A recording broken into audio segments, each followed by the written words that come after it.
order, their judicious king begins at home. Quits first his royal palace of flattering sycophants, but if chance some cursed example points it near the head, death and diseases through the whole land spread, though some of the court hold it presumption to instruct princes what they ought to do. It is a noble duty to inform them what they ought to perceive. Here comes Bosala, the only court call, yet I observe by his railing it is not for simple love of piety. Indeed, he rails at those things at which he wants, would they be as lecherous, covetous, or proud, bloody, or envious as any man if he had needs to be so. Here comes the cardinal.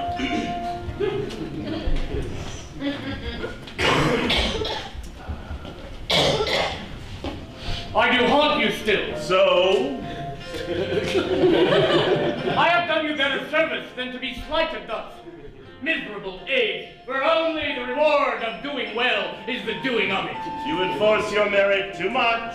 I fell into the galleys in your service, where for 2 years together I wore 2 towels instead of a shirt with a knot on the shoulder. Slighted thus, I will thrive somewhere. Blackbirds thatch and best in hard weather. Why not I in these dog days? Would you could become honest. With all your divinity, do but direct me the way to it. Are you gone? Some fellows, they say, are possessed with the devil. This great fellow were able to possess the greatest devil and make him worse. He hath denied thee some suit. He and his brother are like plum trees that grow crooked over standing pools.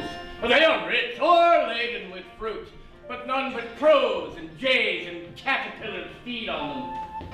There are rewards for hawks and dogs when they have done us service, but for a soldier that hazards his limbs in a battle, places in the court are but like beds in the hospital, where this man's head lies at that man's foot, and so lower and lower.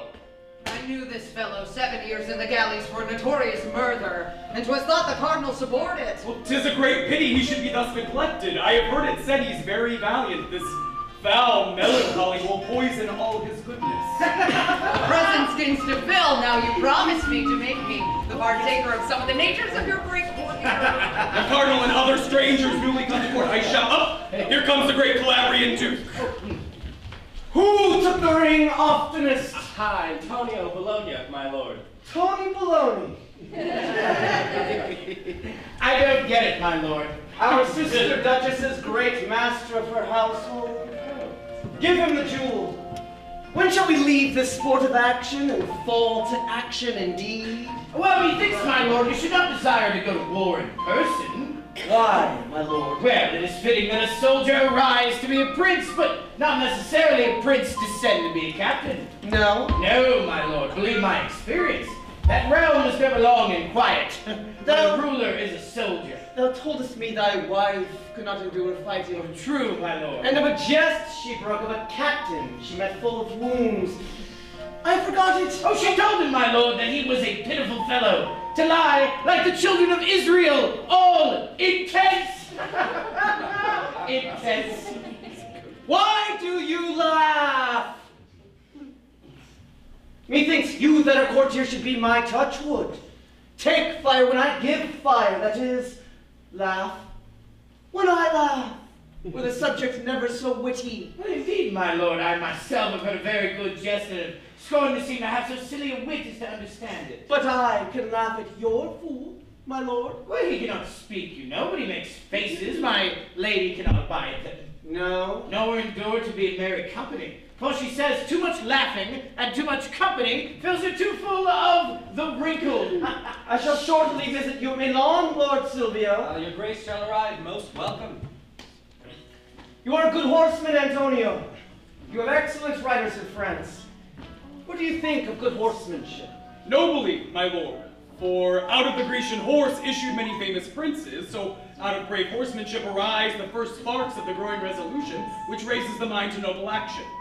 You have bespoke it worthily. Your brother, Lord Cardinal, and Sister Duchess. Are the galleys come about? They are, my lord. Here is Lord Silvio has come to take his leave. Now, sir, your promise. What's the cardinal? I mean his temper. They say he's a brave fellow, will play his 5,000 crowns at tennis, dance, court ladies, and one that hath fought single combat. Some such flashes superficially hang on him for form, but observe his inward character. Where he is as jealous of any man, he lays worse plots for them than ever was imposed on Hercules, for he strews in their way panders, flatterers, intelligentsiers, atheists, and 1,000 such political monsters. He should have been Pope. You've given too much to him. What's his brother? The Duke there, a most perverse and turbulent nature.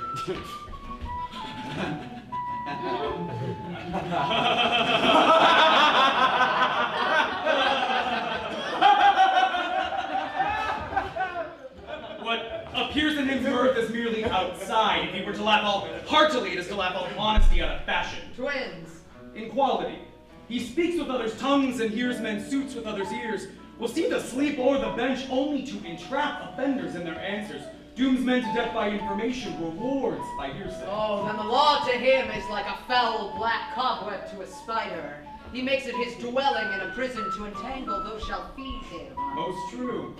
He never pays debts unless they be shrewd turns, and those he will confess that he doth owe. Last for his brother there, the cardinal, they that do flatter him most say oracles hang at his lips, and verily I believe them, for the devil lives in them. But for their sister there, the right noble Duchess, you've never fixed your eye on 3 fair metals cast in one figure of so different temper. For her discourse is so full of rapture, you will only begin to be sorry when she doth end her speech, and wish in wonder she held less vainglory to talk much as your penance to hear her. For while she speaks, she throws upon a man so sweet a look, it were able to raise one to a Galliard that lay in a dead palsy, and to dote on that sweet countenance. But in that look, there speaketh so divine a continuance as cuts off all lascivious and vain hope. Fie, Antonio, you play the wire drawer with her accommodations. I'll case her picture up only thus much. All her particular worth grows to this sum. She stains the time past, lights the time to come. You must attend my lady in the gallery some half an hour hence. I shall.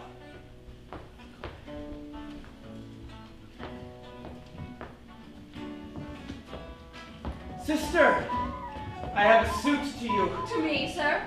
A gentleman here, Daniel de Bosla, one that was in the gallery. Yes, I know him. A worthy fellow he is. Pray, let me entreat for the provisorship of your lord. Your knowledge of him commends him and prefers him. Call him hither. We are now upon parting. Good Lord Silvio, do us commend to all our noble friends of the League. Sir, I shall. You are for Milan. I am. We'll bring you down to the haven.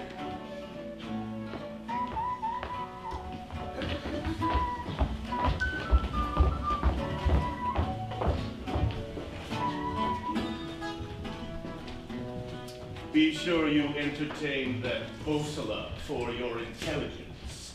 I would not be seen in it, and therefore many times I have slighted him when he did court our furtherance, as this morning. Antonio, the great master of her household, had been far fitter. You are deceived in him. His nature is too honest for such a business. He comes. I'll leave you.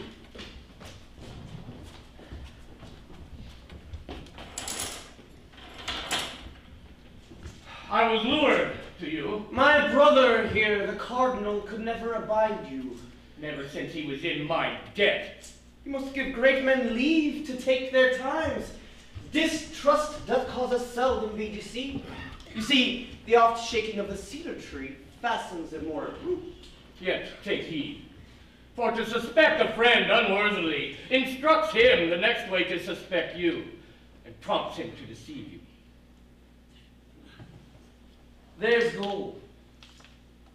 So, what follows? Whose throat must I cut? Your inclination to shed blood rides post before my occasion to use you. I give you that to live in the court here and observe the Duchess, to note all the particulars of her behavior, what suitors do solicit her for marriage and whom she best affects. She's a young widow. I would not have her marry again. No, sir. Do not! You ask the reason, but be satisfied. I say I would not. It seems you would create me one of your familiars. Such a kind of thriving thing I would wish thee, and ere long thou mayest arrive at a higher place by it. Take your devils, they'll take me to hell. Sir, I'll take nothing from you that I have given. There's a place that I procured for you this morning. The provisorship of the horse, have you heard on? No. 'Tis yours. Be yourself. Keep your old garb of melancholy. Will express you envy those that stand above your reach, yet strive not to come near them. This will gain access to private lodgings, where yourself may, like politic dormouse. Such as I have seen feed in a lord's dish, half asleep, not seeming to listen to any talk. Yet these rogues have cut his throat in a dream. What's my place? The provisorship of the horse. Say that my corruption grew out of horse dung. I am your creature. Away! We are to part from you, and your own discretion must now be your director. You are a widow. You know already what man is. Therefore, let not you high promotion, eloquence. No, nor anything without the addition of honor. Stir your high blood. Marry! They are most luxurious, will wed twice. Oh, fine. Diamonds are of most value, they say, that have passed through most jewelers' hands. Whores, by that rule, are precious. Will you hear me? I'll never marry. So most widows say, but commonly that motion lasts no longer than the turning of an hourglass. The funeral sermon and it end both together. Now hear me. You live in a rank pasture here in the court. There's a kind of honeydew that's deadly. 'Twill poison your fame and give the devil suck. This is terrible good counsel. Hypocrisy is woven of a fine small thread. Your darkest actions, nay, your privatest thoughts will come to light. You may flatter yourself and take your own choice. Privately be married under the eaves of night. Think it's the best voyage that e'er you made. Such weddings may more properly be said to be executed than celebrated. The marriage night is the entrance into some prison. And those joys, those lustful pleasures are like heavy sleeps, which do forerun man's mischief. Fare you well. Wisdom begins at the end. Remember it. I think this speech between you both was studied. Came so roundly off. You are my sister. This was my father's poniard, you see? I'd be loath to see it look rusty, 'cause 'twas his. A visor and a mask are whispering rooms that were never built for goodness. Farewell.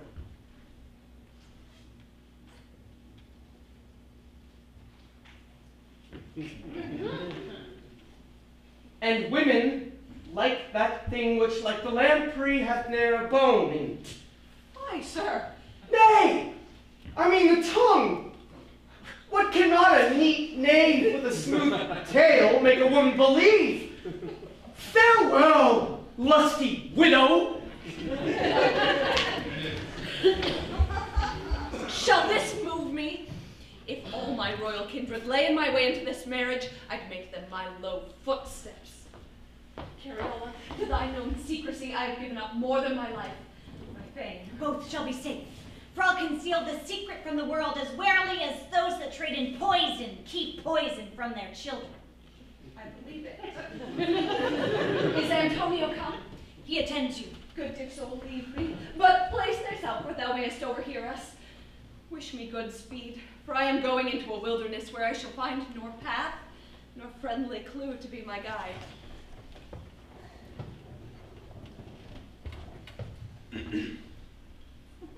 I sent for you. Take pen and ink and write. Are you ready? Yes, What did I say?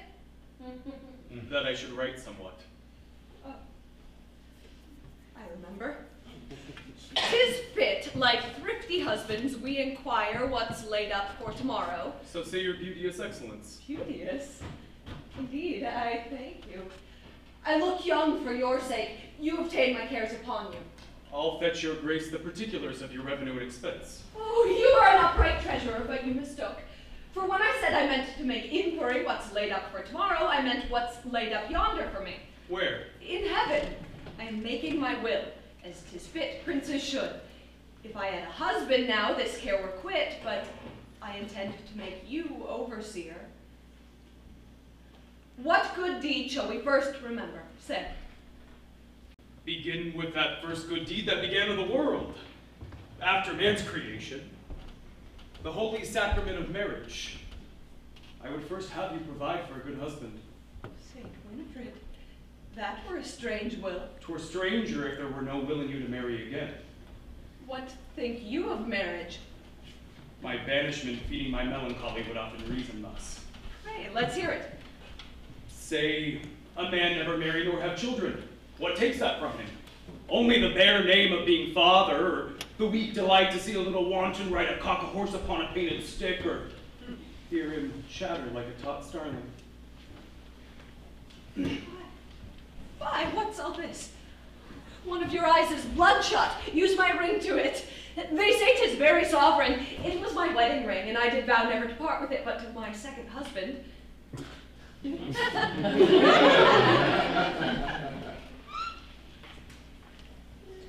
You've parted with it now? Yes. To help your eyesight. You have made me stark blind. How? There is a saucy and ambitious devil dancing in this circle. Remove him. How? There needs small conjuration when your finger may do it. Thus. Is it not fit? What say you?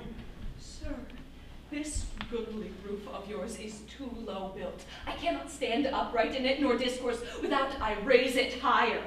Raise yourself, or if you please, my hand to help you. So. Ambition, madam, is a great man's madness. Conceive that I am not so stupid, but I aim whereto your favors tend. But he's a fool, that being a cold would thrust his hands in the fire to warm them. You are ill to sell yourself. If you will see where breathes a complete man, turn your eyes and progress through yourself. I should be honest. I have long served virtue and ne'er ta'en wages of her. Now she pays it. Oh, the misery of us that are born great. We are forced to woo because none dare woo us.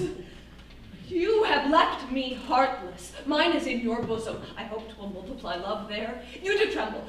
Make your heart not so dead a piece of flesh to fear more than to love me. Be confident, sir. This is flesh and blood. 'Tis not the figure cut in alabaster kneels at my husband's tomb. I do here put off all vain ceremony and only do appear to you a young widow that claims you for her husband. I will be the constant sanctuary of your good name. Gentle love, and because you shall not come to me in debt, I sign here upon your lips.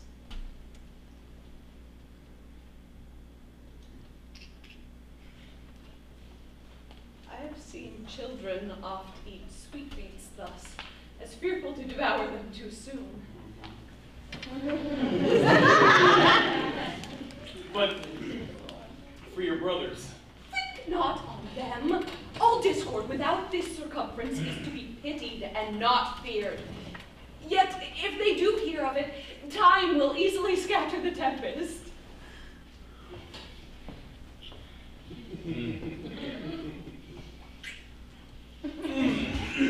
Oh, be not amazed! This woman's of my counsel. I have heard lawyers say a contract in a chamber is absolute marriage. Bless, heaven, this sacred Gordian which let violence never untwine. And may our sweet affections, like the spheres, ever be in motion. How can the church bind faster? Now we are man and wife. It is the church that must but echo this. Oh, Maid, stand apart. Now I am blind. Oh, what's your conceit in this? I would have you lead your fortune by the hand unto your marriage bed.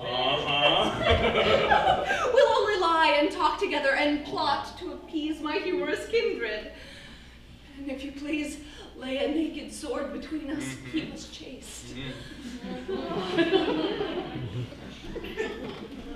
Oh, let me shroud my blushes in your bosom, since 'tis the treasury of all my secrets.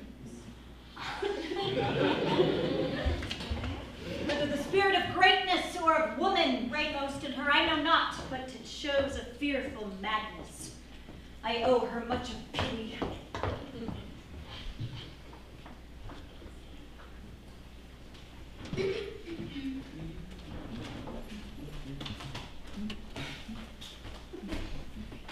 You say you would fain be taken for an eminent courtier. Why, 'tis the very main of my ambition.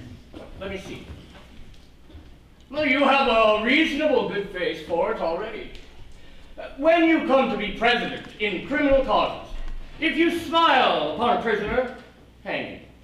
And if you frown upon him or threaten him, let him be sure to escape the gallows. I would be a very merry president. You seem to be well acquainted with my closet. I do wonder you do not loathe yourself. Observe my meditation now. What thing is in this outward form of man to be beloved? Though we bear diseases which have their true names only came from beasts, as the most ulcerous wolf, swinish measles, though we are eaten up of lice and worms, and though continually we bear about us a rotten and dead body, yet we delight to hide it in rich tissues. Yes. Your wife's gone to Rome. You two couple. Get you to the wells at Lucca to recover your eggs. I have other work on foot. I observe our Duchess is sick a days. She pukes, her stomach seethes, she wanes in the cheek, waxes fat in the flank, wears a loose-bodied gown. There's somewhat in it. I have a trick. May chance to discover it. A pretty one. I bought some apricots. Huh? The first are spring meals. And so long since married, you amaze me. Let me seal your lips forever, for did I think anything but the air could escape them, I would wish you had no breath at all. How now, sir? In your contemplation, are you studying to become a great wise fellow? Ha! President! Sir, the opinion of wisdom is a foul tetter that runs all over a man's body. Its simplicity directs us to have no evil. It directs us to a happy being. For the subtlest folly proceeds from the subtlest wisdom. Let me be simply honest. President! Your wife!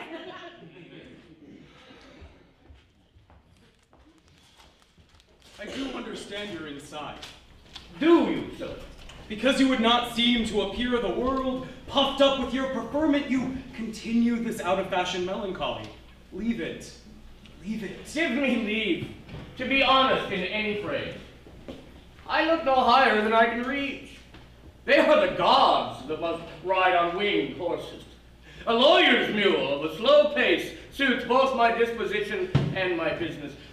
For look you, when a man's mind rides faster than his horse can gallop, they quickly both tire. Search the heads, the greatest rivers of the world, and you will find them but bubbles of water. Some would say the souls of princes are brought forth by some more weighty cause than those of meaner persons, but they are deceived. There's the same hand to them. But you... Antonio, your arm. Do not I grow fat? I am exceeding short-winded. Bosala, I would have for you provide for me a litter, such a one as the Duchess of Florence rode in. The Duchess used one when she was great with child. I believe she did. Come hither, mend my ruff. Here, when thou art such a tedious lady, what thou wouldst done, swoon under your fingers? I have a present for your grace. For me, sir? Apricots. Madam. I have heard of none to hear. Indeed, I thank you. They're wondrous fair ones. Oh, what an unskillful fellow is our gardener. We shall have none this month. Ah, I forgot to tell you. The knave gardener, only to raise his profit by them the sooner, did ripen them in horse dung. You jest. How greedily she eats them. A whirlwind, strike off these bog farthingales, but for that, and the loose-bodied gown. I should have apparently discovered the young springle cutting a caper in her belly. I thank thee, Bosela. They were right good ones, if they do not make me sick. How now, madam? Oh, this green fruit and my stomach are not friends. How they swell me. Hey, you are too much swelled already. I am in an extreme cold sweat.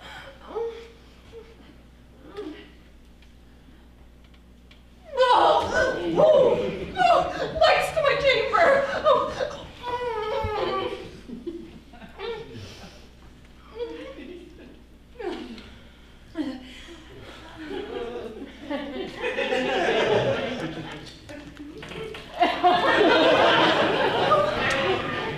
Antonia, hear me, I am undone.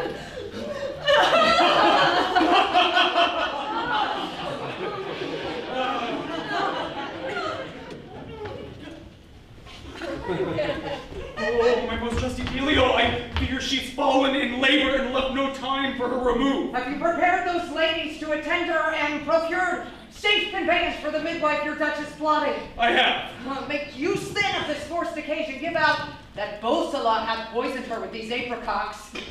That shall give some color to her. Fie, the physicians! Well, then flock to her. For that you may pretend she'll use some prepared antidote of her own, lest the physician should re-poison her.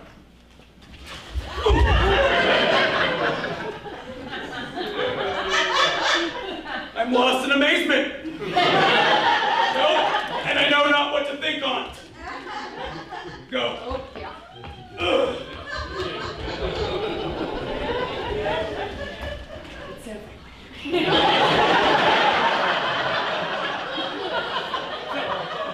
So, there's no question, but for her techiness and the vulturous eating of the apricots are apparent signs of breeding now. I'm in haste, sir. Shut up the court gates! Why, sir, what's the danger? Grislin, shut up the posterns presently and call all officers of the court. I shall instantly. Who keeps the key to the park gate? Grizzly. Have him fetch it presently! Are all officers here? We are. Gentlemen, we have lost much plate this evening, and jewels are missing the Duchess's cabinet. Oh, and the court gate shut. 'Tis the Duchess's pleasure each officer be locked into his bedchamber till the sun rising, and to send keys of all their chests and outward doors into her bedchamber. She is very sick. At her pleasure. She entreats you not to take ill. The innocent will be more approved by it. How fares it with the Duchess? She... No! She is exposed unto the worst of torture, pain, and fear. Speak to her, all happy comfort. Oh, how I do play the fool with mine own danger. This night, dear friend, you are to post to Rome. My life lies in your service. Do not doubt me. It is far from me, yet fear presents itself somewhat that looks like danger. Believe it! 'Tis but a shadow of your fear, no more. How superstitiously we mind our evils, the throwing of salt, the bleeding at nose, the stumbling of a horse, and the singing of a cricket. To Don's whole memories. However, sir, fare you well. I wish you all the joys of a blessed father, and for my faith, lay this onto your breast. Old friends, like old swords, still are trusted best.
I did hear a woman shriek.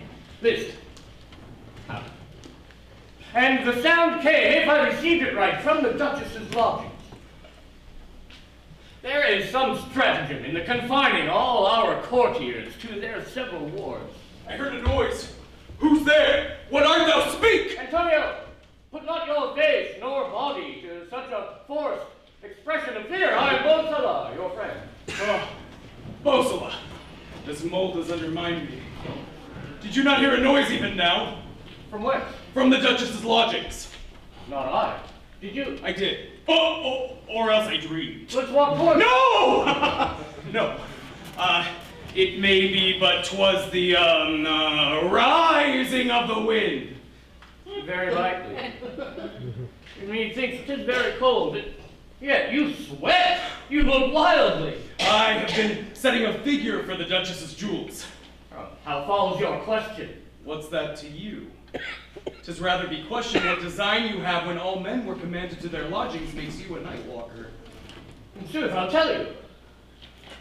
Now all the court's asleep, I thought the devil had least to do here. I came to say my prayers.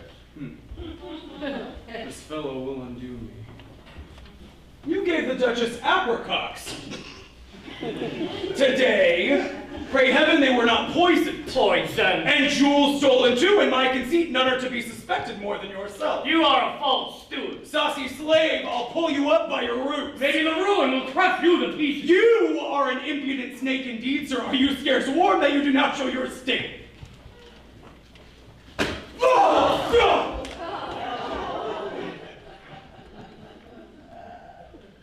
My nose bleeds. One that were superstitious would count this ominous. That mere accident. For you, sir, this door you must not pass. I do not hold it fit that you come near the Duchess's lodgings till you have quit yourself.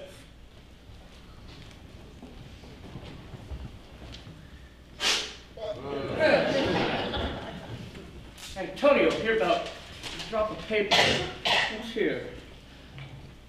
A child's nativity calculated. The Duchess was delivered of a son between the hours of 12 and 1. Happy discovery. This is a parcel of intelligency all our courtiers were cased up for. One could find the father now. But now that time we'll discover. Old Castruccio in the morning posts to Rome. By him, I'll send a letter. It will make her brother's gall o'erflow their livers. Though lust do mask in ne'er so strange disguise, she is oft found witty, but never wise.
Sit.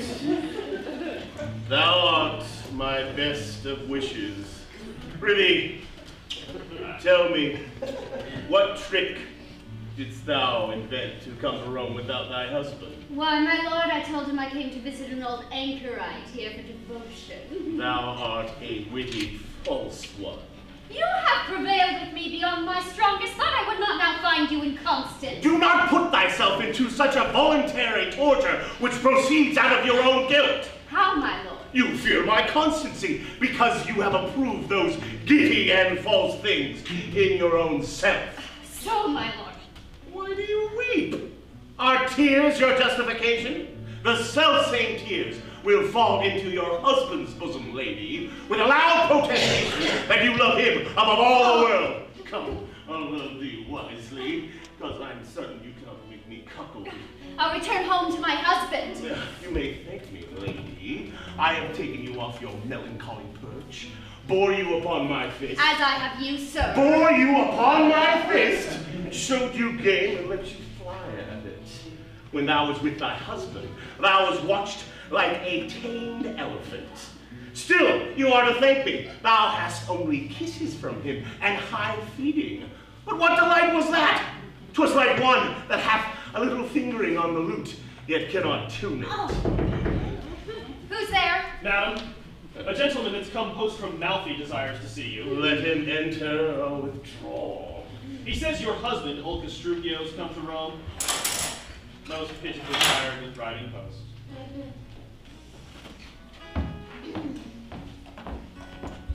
Senior Delia. She's one of my old suitors. I was bold to come and see you. Sir, you are welcome. Do you lie here? Sure. Very well. I have brought no commendations from your husband, for I know none by him. I hear he's come to Rome. I have never known a man and beast of a horse and knight so weary of each other.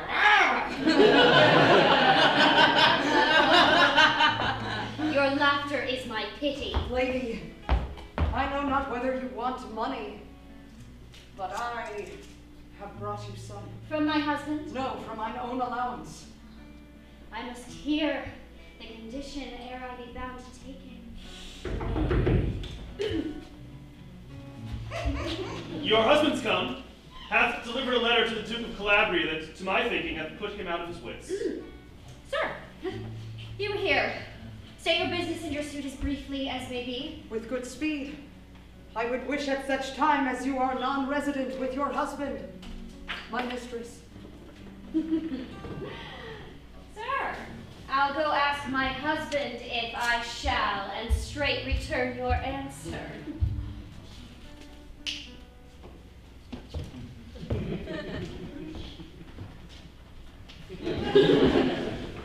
Is it her wit or honesty that speaks thus? And I heard that the Duke was highly moved by a letter sent from Malfi. I do fear Antonio is betrayed. Inconstant whore! I have this night's dict of a mandrake, and I am grown mad with. Say you. Read there. A sister damned, she's loose in the hilts, grown a notorious strumpet. Speak lower. Rogues do not whisper it now, but seek to publish it, as servants do the bounty of their lords. Aloud, with a covetous searching eye to mark who note them. Oh, confusion seize her. She hath had most cunning bawds to serve her turn, and more secure conveyances for lust than towns of garrison for service. Is it possible? Can this be certain? Rhubarb! Oh, for rhubarb to purge this choler! Here's the cursed data prompt my memory, and here it shall stick till of her bleeding heart I make a sponge to wipe it out. Why do you make yourself so wild a tempest? Would I could be one, that I might toss her palace about her ears, and lay her general territory as waste as she hath done her honors. Shall our blood, the royal blood of Aragon and Castile, be thus attainted? To purge infected blood, such blood as hers, I'll give it to my handkercher. I'll bequeath this to her bastard. What to do? Why, make soft lint for his mother's wounds when I have hewed her to pieces. Cursed creature! Unequal nature to have women's hearts so far upon the left side. Foolish men, that e'er well trusted their honor in a bark, made of so slight, weak bulrush as his woman, act every minute to sink it. Methinks I see her laughing. Excellent hyena! Talk to me somewhat quickly, or my imagination will carry me to see her in the shameful act of sin. With whom? Happily, with some strong-thighed bargeman. One of the woodyard that can quoit the sledge or toss the bar. Or else some lovely squire that carries coals up to her privy lodgings. You fly beyond your reason! Don't you, mistress! 'Tis not your whore's milk that shall quench my wildfire, but your whore's blood! How idly shows this rage, which carries you as men conveyed by witches through the air, who talk aloud, thinking all other men to have their imperfection. Have not you my palsy? Yes, but I can be angry without this rupture. There is not in nature a thing that makes men so deformed, so beastly, as doth intemperate anger. Come, put yourself in tune. I could kill her now! Are you stark mad? I would have their bodies burnt in a coal pit. I know. Vintage stopped, that their cursed smoke might not ascend to heaven. Yes, let it go. Dip the sheets they lie in pitch or sulfur, wrap them in, and then light them like a match. I'll leave you. Nay, I've done. Till I know who leaps my sister, I'll not stay. Leaps my sister. Sleep. I'll go sleep.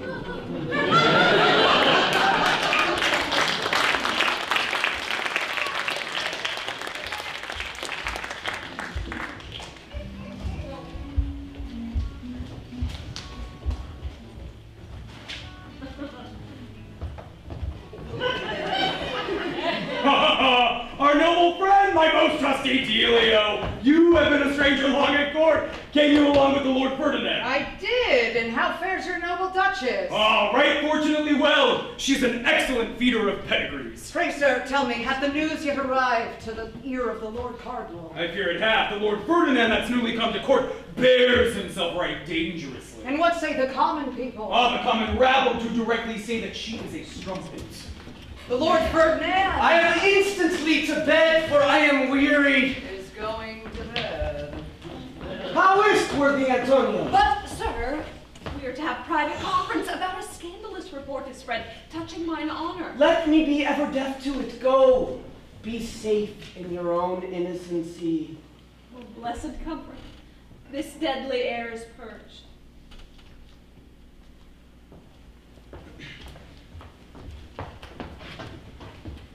Her guilt shreds on hot burning coulters. Now, Bosla, how thrives our intelligence? Sir, uncertainly. 'Tis rumored she has had a bastard, but by whom? This night I will force confession from her. You told me you had got, within these 2 days, a false key into her bedchamber. I have. As I would wish. What do you intend to do? Can you guess? No. Do not ask then! He that can compass me and know my drifts may say he hath put a girdle about the world and sounded all her quicksands. I do not think so. What do you think then, pray? That you are your own chronicle too much and grossly flatter yourself.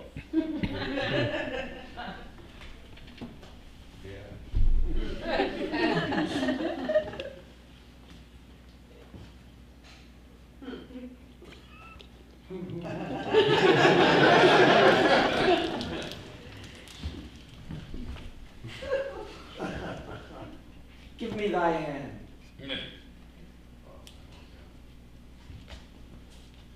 I thank thee.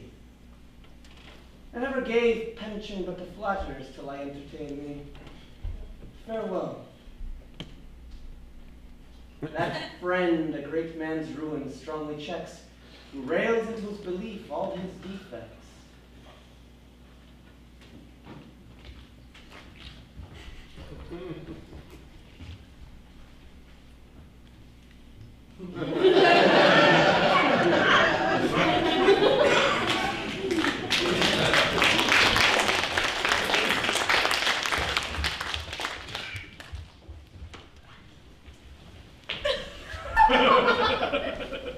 Hey! You'll get no lodging here tonight, my lord. Indeed, I must persuade one. Very good. I hope in time it will come into a custom that noblemen will come with cap and knee to purchase a night's lodging of their wives. I must lie here.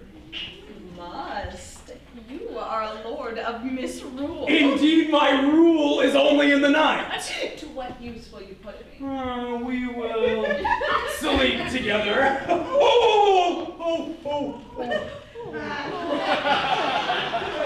Alas, what pleasure can two lovers find in sleep? My lord, I lie with her often, and I know she'll much despite you. I see you are complained of. She is the sprawlingest bedfellow. I shall like her better for that. My lord, shall I ask you a question? I pray thee, Cariola. Wherefore, still when you lie with my lady, do you rise so early? Laboring men, count the clock off this Cariola when their tasks ended. Oh, stop your mouth. Monday, that's one. I must have another. When wilt thou marry, Cariola? Never, my lord. Hit you!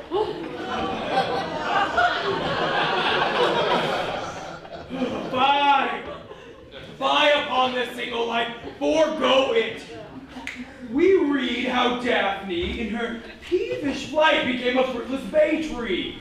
Syrinx turned to the pale and empty reed, whereas those that were married, or proved kind unto their friends, turned into flowers, precious stones, and eminent stars. This is vain poetry, but I pray you tell me, if there were proposed me wisdom, riches, and beauty in 3 several young men, which should I choose?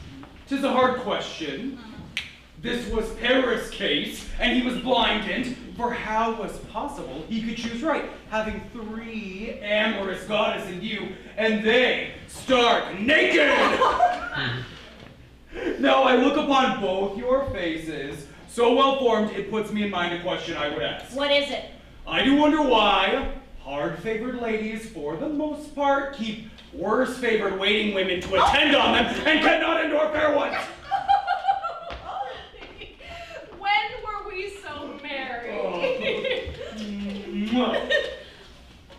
My hair tangles. Doth not the color of my hair begin to change? When I wax Cariola. I shall have all the court powder their hair to be like me. You have cause to love me. Let's I envy steal you in forth my this heart. room and let her talk to herself. I have the first time served her the like, and she hath chafed extremely. Oh, I love to see her angry. Oh. Softly, Cariola. We shall one day have my brothers take you napping. Methinks his presence, being now in court, should make you keep your chamber. But you'll tell me, love mixed with fear is sweetest. I'll assure you, you'll get no more sons till my brothers consent to be your gossips. You lost your tongue.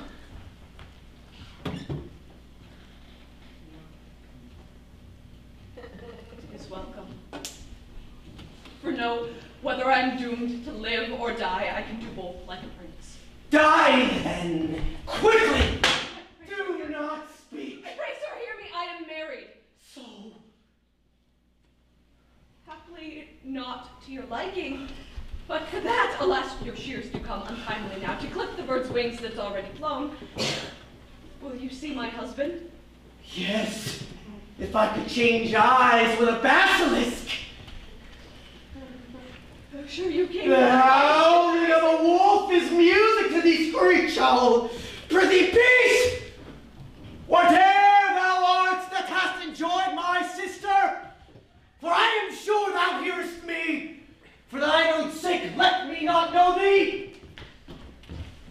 I came hither prepared to work thy discovery, yet am now persuaded it would beget such violent effects as would damn us both. Therefore let me never have knowledge of thy name. Enjoy thy lust still, and a wretched life. Why might not I marry? I have not gone about in this to create any new world or custom. Thou art undone, and thou hast taken that massy sheet of lead that hid thy husband's bones and folded them about mine heart. Mine bleeds for it. Thine, thy heart. You are in this too strict, and were you not my princely brother, I would say too willful. My reputation is safe. Dost thou know what reputation is? I'll tell thee to small purpose, since the instruction comes now too late. Upon a time, reputation, love, and death would travel o'er the world, and it was concluded that they should part and take 3 several ways. Death told them to find him in great battles or cities plagued with plagues. Love gives them counsel to inquire for him amongst unambitious shepherds where dowries were not talked of, and sometimes amongst quiet kindred that had nothing left but their dead parents. Stay, quoth reputation. Do not forsake me, for it is my nature, if once I part from any man I meet, I am never found again. And so for you, you have shook hands with reputation and made him invisible. So fare you well.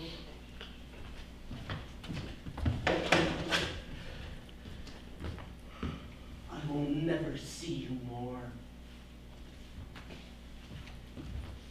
Why should only I, of all the other princes of the world, be cased up like a holy relic? I have youth and a little beauty. I will never see thee more!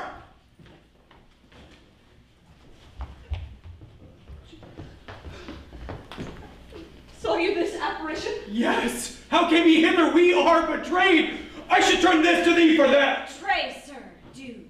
And when that you have cleft mine heart, you shall read there mine innocence. That gallery gave him entrance. Oh, I would this terrible thing would come again, that standing on my guard I might relate my words of love. Oh! Oh! Ah! What means this? He left this with me. I did wish you would use it upon yourself. His actions seem to intend so much.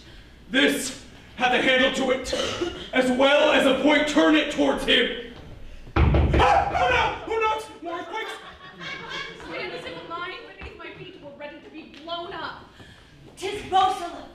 Away! Oh, misery! With these unjust actions should wear these masks and curtains, and not we. You must instantly part hence. I have fashioned it already. The Duke, your brother, is ta'en up in a whirlwind, has took horse and is rid close to Rome. So late? He told me as he mounted into the saddle, you were undone. I am very near it. What's the matter? Antonio, the master of our household, hath dealt so falsely with me in his accounts. My brother stood engaged with me for money, ta'en up of certain Neapolitans, and Antonio lets the bonds be forfeit. Strange. And hereupon my brother's bills at Naples are protested against. Call up our officers. Captain. The place that you must fly to is Ancona. Hire a house there. I'll send after all my treasure and my jewels. I must now accuse you of such a feigned crime, a noble lie, because it must shield our honors. Partner, they're coming. Will your grace hear me? I have got well by you.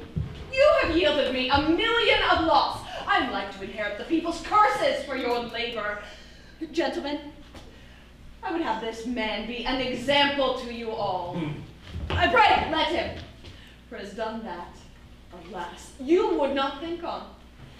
And because I mean to be rid of him, I mean not to publish. I am strongly armed to brook my overthrow, as commonly men bear with a hard ear. I will not blame the cause on't, but do think the necessity of my malevolent star procures this, not for humor. The inconstant and rotten ground of service. You may see 'tis even like him that on a long winter's night takes a slumber o'er a dying fire, as loath to part from, yet parts thence as cold as when he first sat down. We do here confiscate, towards the satisfying of your accounts, all that you have. I am all yours. It is fit all mine should be so. So, sir, you have your pass. You may see, gentlemen, what 'tis to serve a prince with body and soul.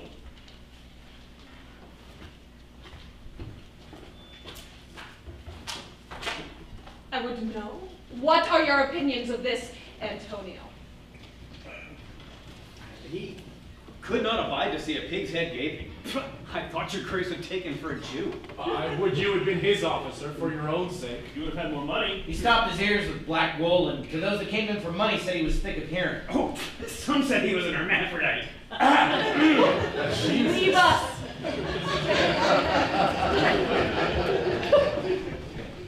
What is your opinion of these? These are rogues, that in his prosperity, but to have waited on his fortune, would have wished his dirty stirrup riveted through their noses, would have prostituted their daughters to his lust. And do these lies drop off now?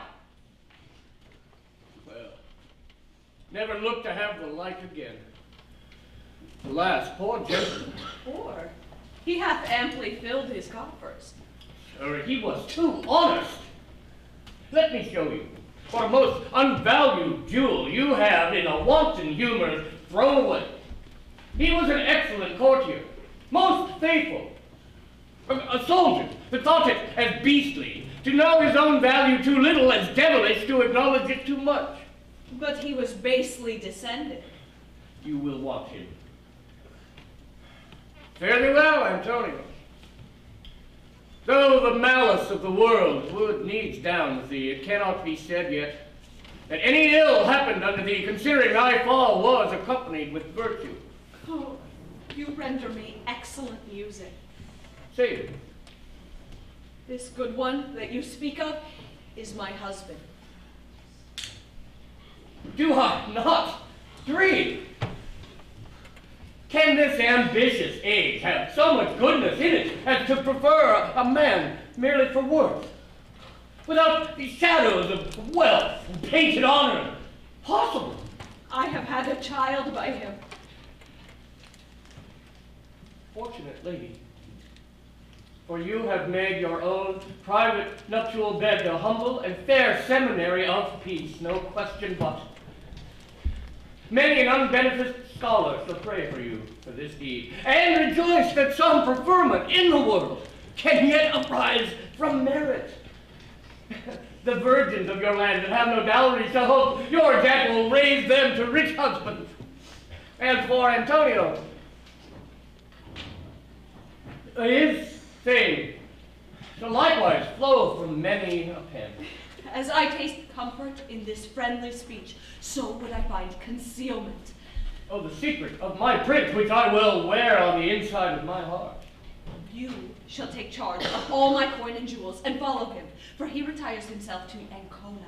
So? Whither within a few days I mean to follow thee. Oh, let me think. I would wish your grace would feign a pilgrimage to Our Lady of Loretto, scarce 7 leagues from fair Ancona. So may you depart your country with more honor, and your flight would seem a princely progress, retaining your usual train about you. Your direction shall lead me by the hand. In my opinion, you were better progress to the baths, or go visit a spa. I do not like this jesting with religion, this feigned pilgrimage. Thou art a superstitious fool. Prepare us instantly for our departure. Past sorrows, let us moderately lament them. For those to come, seek wisely to prevent them.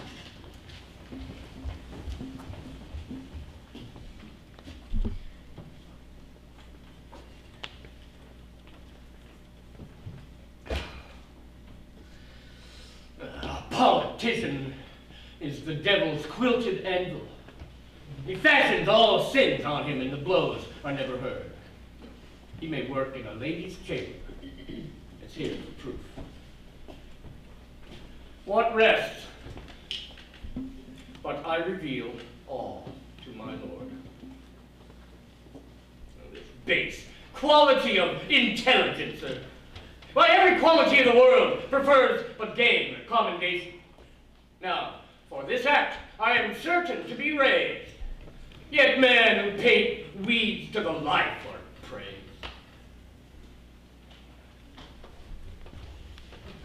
Never have stood that way. No, it wouldn't. No, it was. No, it was not.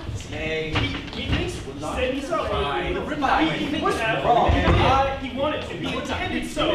He tried to have done that. Sirrah, the argument was that he understand that. He never would have. No, he did though. He did. I heard him. Must we turn soldier then?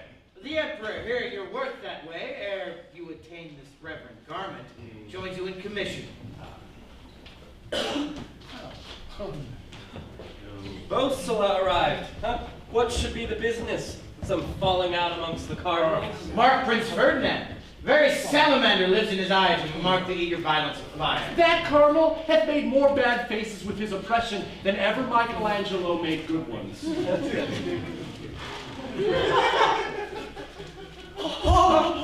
The Lord Ferdinand laughs. Like a deadly cannon that lightens ere it smokes. In such a deformed silence, witches whisper their charms. Does she make religion her riding hood to keep her from the sun and tempest? That damns her. Methinks her fault and beauty blended together show like leprosy. I will instantly solicit the state of Ancona to have them banished. Fare you well. Antonio! A slave that only smelled of ink and counters and never in his life looked like a gentleman.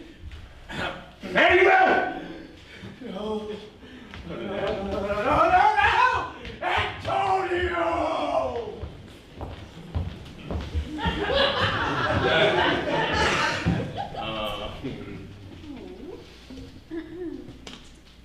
Thou art my best friend.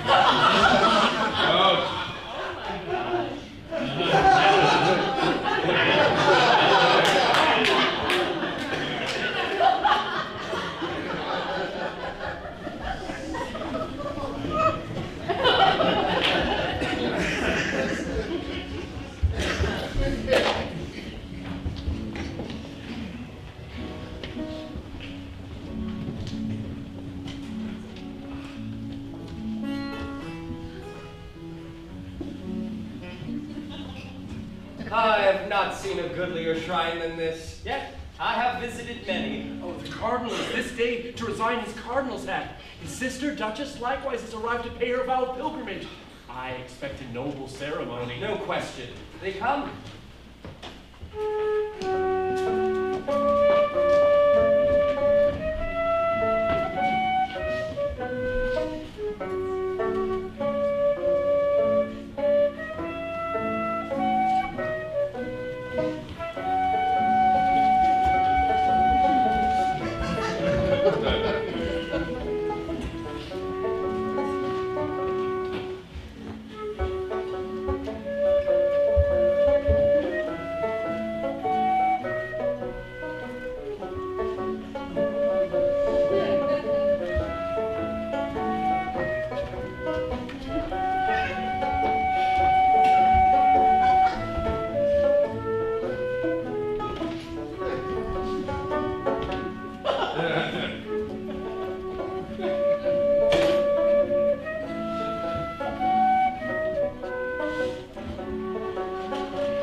detached herself from so rude a gentleman. They're banished. But by what justice? Sure, I think by not only her brother's instigation. What was it such violence he took from off her finger? Her finger? 'Twas her wedding ring. No, it was her finger. It was her wedding ring, which he vowed instantly he would sacrifice to his revenge. To his revenge. To his revenge. Alas, Antonio? Come. Pretence. Banished. And Coda. Is all our train shrunk to this poor remainder? I thought I had a very strange dream tonight. What was? I wore my coronet of state, and on a sudden all the diamonds were changed to pearls. My interpretation is you'll weep shortly, for the pearls to signify your tears. Oh, shit! The birds that live in the field on the wild benefit of nature live happier than us, for they may choose their mates and carol their sweet pleasures to the spring. Thou art happily foretaken. From my brother. From the Lord Ferdinand, all love and safety. Thou dost blanch mischief. See. Like fair weather at sea before a tempest, false hearts speak fair to those they intend most mischief. Send Antonio to me. I want his head in a business. A politic equivocation. He does not want your counsel, but your head. No, but... That is, he cannot sleep till you be dead. No. And here's another pitfall that strewed o'er with roses. Mark it, 'tis a cunning one. I stand engaged for your husband for several debts at Naples. Let not that trouble him. I had rather have his heart than his money. And I believe so too. What do you believe? That he so much distrusts my husband's love, he cannot believe his heart is with him until he see it. The devil is not cunning enough to circumvent us in riddles. Will you reject this noble and free league of amity and love which I present you? Their league is like to be our after ruin. Tell them so. And what from you? My brothers have dispersed bloodhounds abroad, which, till I hear our muzzles, I'll not come at them. Very well. You shall hear from us shortly. Could you suspect some ambush? Therefore, by all my love, I conjure you to take your son and fly to the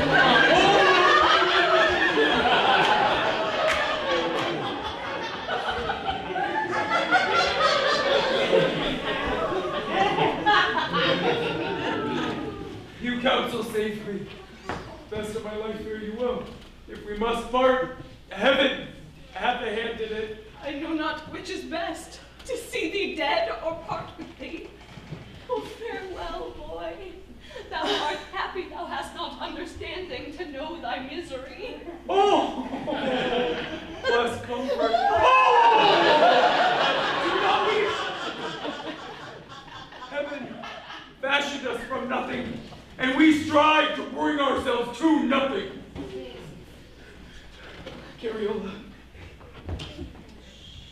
we must part. There you will.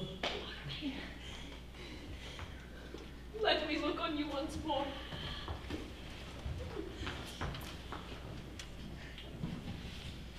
Your kiss is cold. My heart has turned to a heavy lump of lead.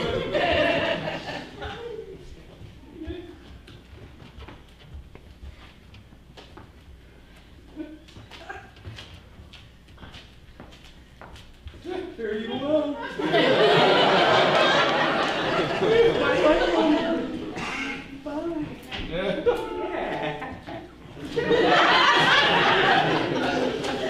My laurel is all withered. Look, madam, a troop of armed men make toward us. I would have my ruin be sudden. I am your adventure, am I not? You are. You must see your husband no more. What devil art thou that counterfeitest heaven's thunder? Is that terrible?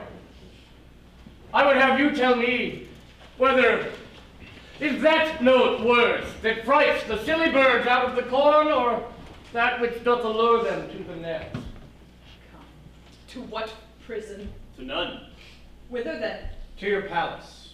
I have heard that Charon's boat serves to convey all o'er the dismal lake, but brings none back again. Your brothers mean you safety and pity. Pity? With such a pity, men preserve alive pheasants and quails when they are not fat enough to be eaten. Fie, madam. Forget this base, low fellow. Were I a man, I'd beat thy counterfeit face into thy other. Say that he was born mean. Man is most happy when his own actions serve to be arguments and examples of his virtue. A barren, beggarly virtue. Prithee, who is greatest? Can thou tell? Sad tales befit my woe. I'll tell you one. A salmon, as she swam into the sea, met with a dogfish, who encounters her with this rough language. Why art thou so bold to mix thyself with our high state of floods? Oh, quoth the salmon, sister, be at peace. Thank Jupiter we both have escaped the net. Our value never can be truly known till in the fisher's basket we be shown. In the market then, my price may be the higher, even when I am nearest to the cook and fire. So, to great men the moral may be stretched.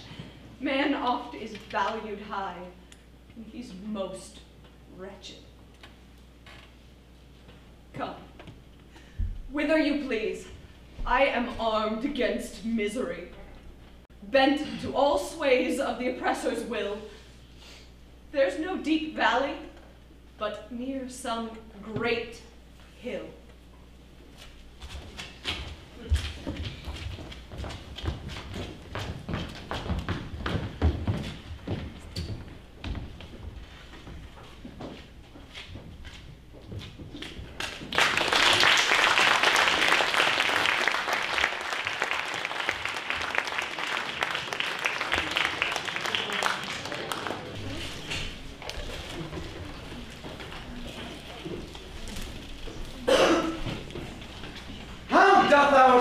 Duchess bear herself in her imprisonment?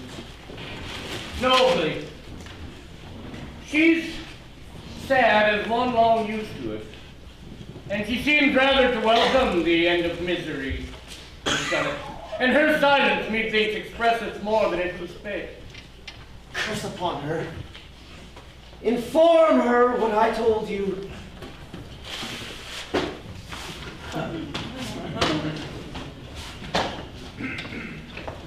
All comfort to your grace. I'll have none. Why dost thou wrap thy poison pills in gold and sugar?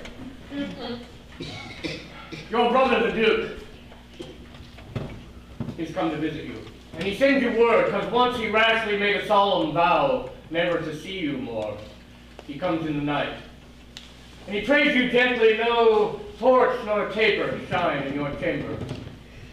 He will kiss your hand and reconcile himself, but for his vow he dares not see you.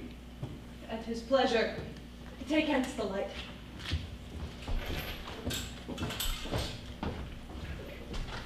He is come. Where are you? Here, sir. This darkness suits you well. I would ask your pardon. You have it. For I counted it the honorablest revenge where I may kill to pardon you. It had been well you had lived thus always, for indeed you were too much in the light. But no more. I come to seal my peace with you. Here's a hand upon which you avowed much love. The ring upon which you gave. I affectionately kiss it. Pray, do. Bury the print of it in your heart. I will leave this ring with you for a love token. And the hand as sure as the ring.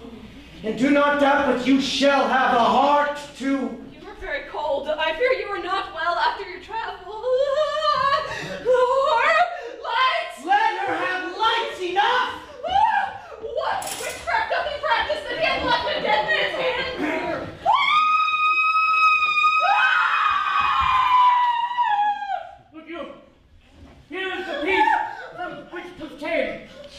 he doth show you this sad spectacle that now you know directly they are dead. Hereafter you may wisely cease to grieve for that which cannot be recovered. There is not between heaven and earth one wish I stay for after this, but that they will bind me to that lifeless trunk and let me freeze to death. Oh, you must live! Oh, that's the greatest torture souls feel in hell. In hell, that they must live and cannot die. Oh, fie, despair! Remember, you are a Christian! The church enjoins fasting. I'll starve myself to death. Leave this vain sorrow. Things being at the worst, begin to mend. The bee, when he hath shot his sting into your hand, may then play with your eyelid. Good comfortable fellow, persuade a wretch that's broke upon the wheel to have all his bones new set. Entreat him live to be executed again.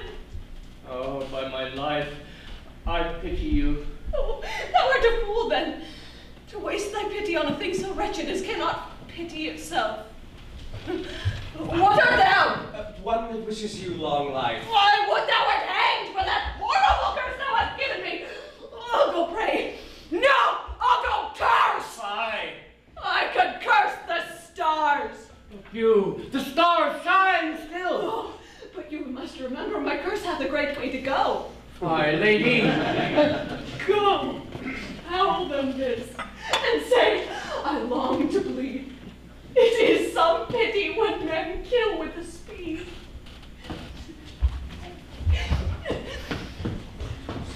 Excellent! As I would wish. She's plagued in art.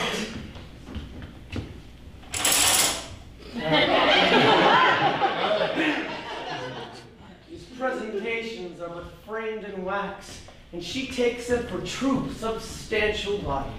Why do you do this? To bring her to despair. Say, end here and go no further in your cruelty. Damn her! That body of hers, while let my blood run current, was more worth than that which thou wouldst comfort called a soul. And, because she'll need to be mad, I am resolved to move forth the common hospital, all the mad folk, in place to near her lodging, and act their gambles to the full of the moon. If she can sleep, the better for it, let her. Your work is almost ended. Must I see her again? You must. Antonio lurks about Milan. Thou shalt shortly thither to feed a fire as great as my revenge, which never will slack till it hath spent his fuel. When you send me next, the business will be comfort.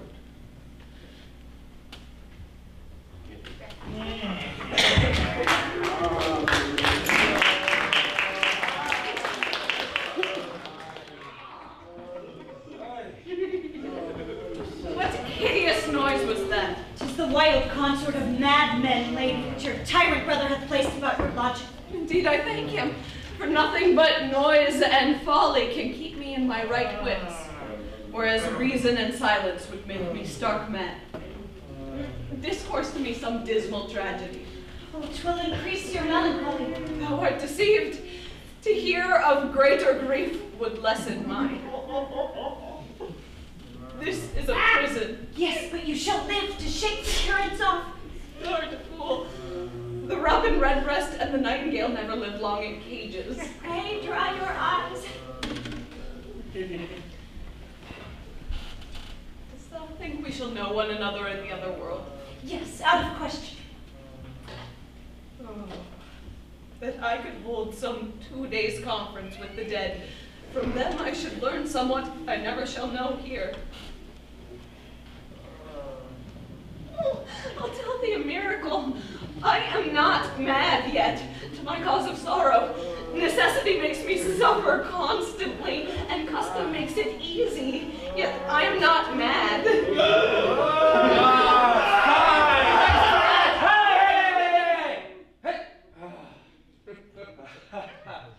My brother. My apologies. I have come to tell you, your brother hath intended you some sport. And great physician, when the Pope was sick of a deep melancholy, presented him with several sorts of madmen, which wild object, being full of change and sport, forced him to laugh. The self-same cure. The Duke intends on you. Let them come in. Now there's a mad lawyer and a secular priest, a doctor that hath forfeited his wits by jealousy, an astrologian that in his work said such a day of the month should be the day of doom, and failing off ran mad, an English tailor crazed in the brain with the study of new fashions. You'd think the devil were among them. Sit, Carriola. Let them loose when you please, for I am chained to endure all your tyranny.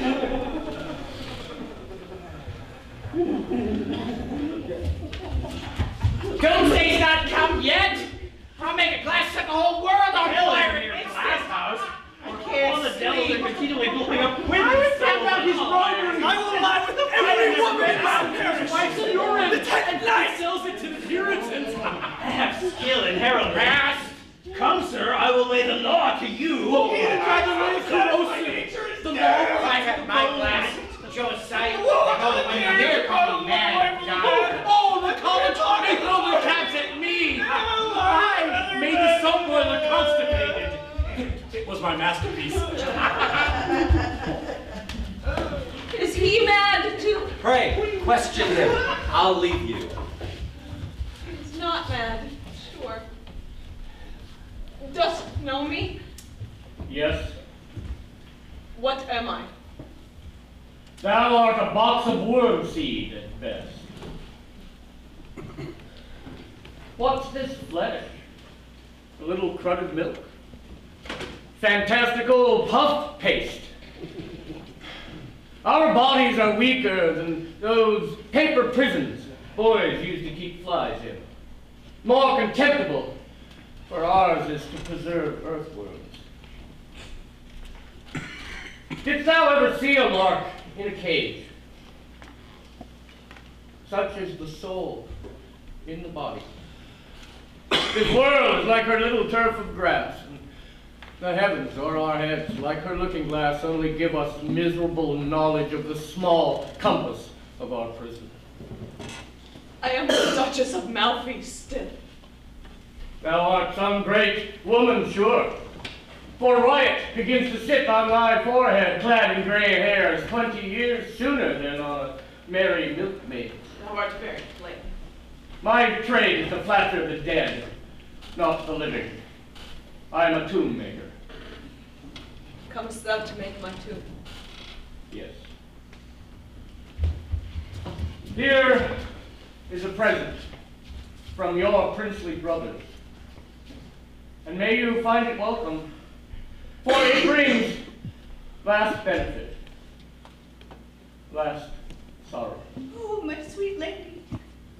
I am common bellman that is usually sent to condemned persons the night before they suffer. Even now thou saidst thou wast a tomb maker. 'Twas to bring you by degrees to mortification. Listen. Hark. Now everything is still. The screech owl and the whistler's shrill call upon our dame aloud and bid her quickly don her shroud. A long war has disturbed your mind. Here, your perfect peace is signed. What is fools make such vain keeping, sin their conception, their birth weeping, their life a general mist of error, their death a hideous storm of terror. Strew thy hairs with powders sweet, don clean linen, and bathe your feet. And the foul fiend, more to check a crucifix, let's bless your neck. 'Tis now full tide between night and day. And your groan, come away. Villains, tyrants, murderers, what will you do, my lady?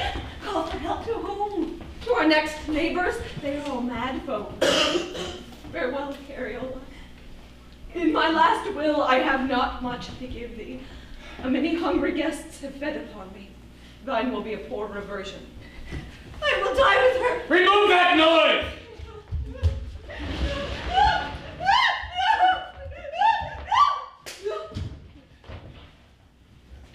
Now what you will.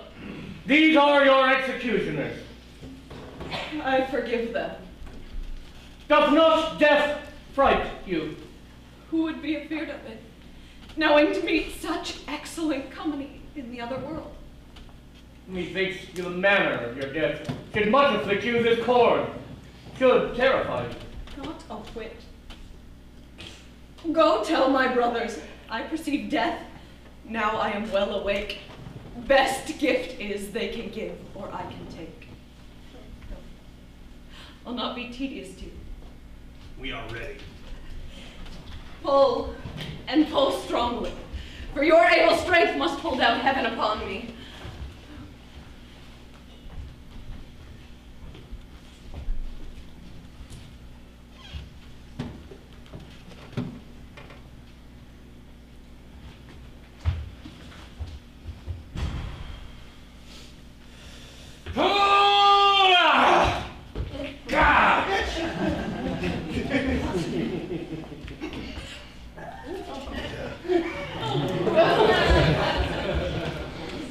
Where's the waiting woman? Fetch her!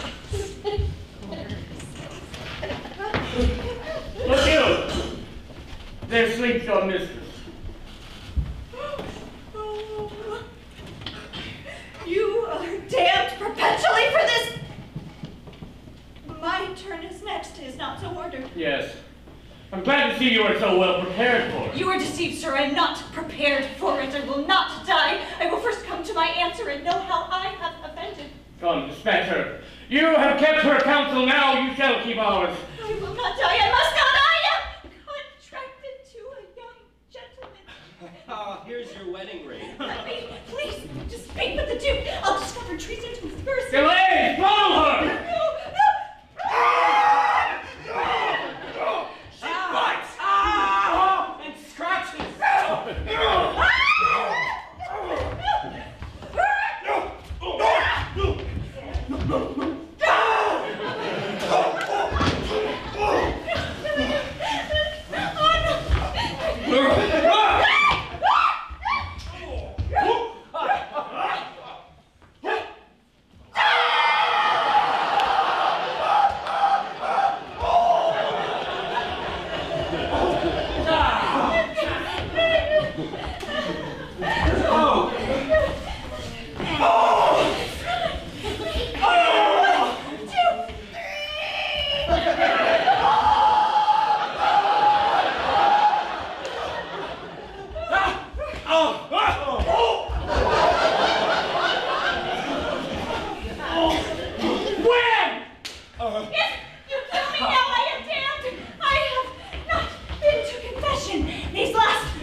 is what you'd have her.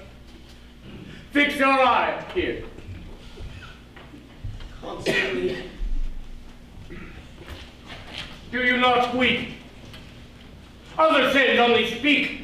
Murder shrieks out. The element of water moistens the earth, but blood flies upward and bedews the heavens. Cover her face. Mine eyes dazzle.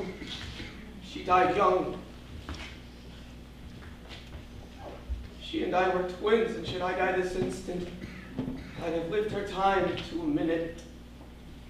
See, she was born first. You have bloodily approved of the ancient truth that kindred commonly do worse agree than remote strangers. Let me see her face again.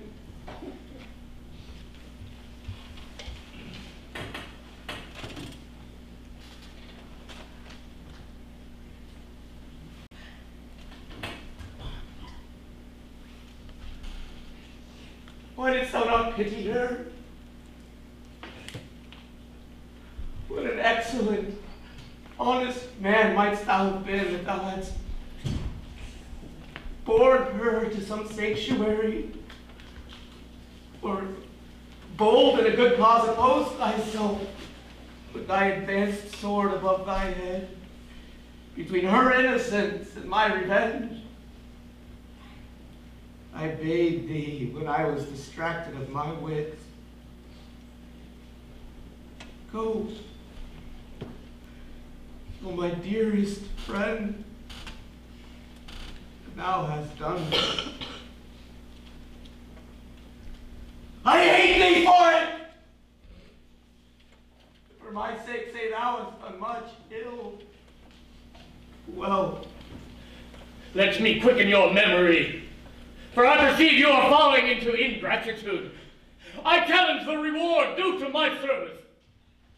I'll tell thee what I'll give thee. Do? I'll give thee a pardon for this murder. Ah! Yes, it's the Lord's bounty I can study to do thee. By what authority didst thou commit this bloody sentence? By yours! Mine. Was I her judge? Can any ceremonial form of law doom her to not being? Where shall I find his judgment registered unless in hell? See, like a bloody fool, thou hast forfeited thy life, and thou shalt die for it. The office of justice is perverted quite when one thief hangs another. Who shall dare to reveal this? Oh, I'll tell thee. The wolf shall find her grave and scrape it up. Not to devour the corpse, but to discover the warrant murder. You not, I will quake for it. Leave me. I will first receive my pension. You are a villain. When your ingratitude is judged, I am so. Oh, horror! Never look upon me more. Very well. Your brother and yourself are worthy men. Rotten, and rotting others. I stand like one that long hath ta'en a sweet and golden dream. I am angry with myself now that I wake. Get thee into some unknown part of the world that I may never see thee. Tell me, wherefore I should be thus neglected? Sir, I served your tyranny, and rather sought to satisfy yourself than all the world. And though I loathe the evil, yet I sought to appear a true servant than an honest man. I will hunt the badger by owl light. 'Tis a deed of darkness.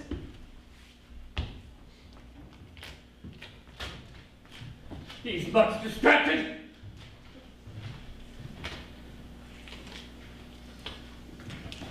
Oh, my painted honor! What would I do for this to do again? Stirs. Here's the life.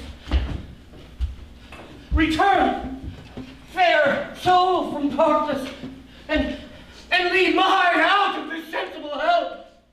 She's warm, she breathes upon my pale lips. I will melt my heart to store them with fresh color. Who's there? Her eyes open. Antonio? Yes, madam, he is living. The dead bodies you saw were but feigned statues. Mercy. He is reconciled to your brothers. The Pope hath wrought the atonement. She's gone again.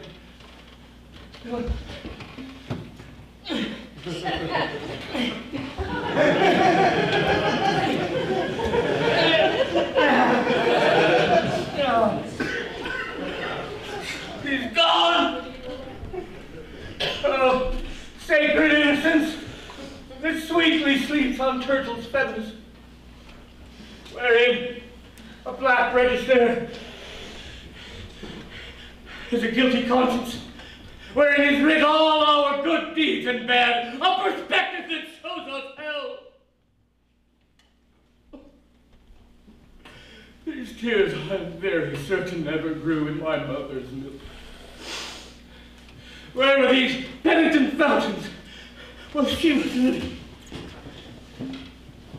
Come, I will bear thee hence, and then I'll post to Milan, where somewhat I will speedily enact worth my dejection.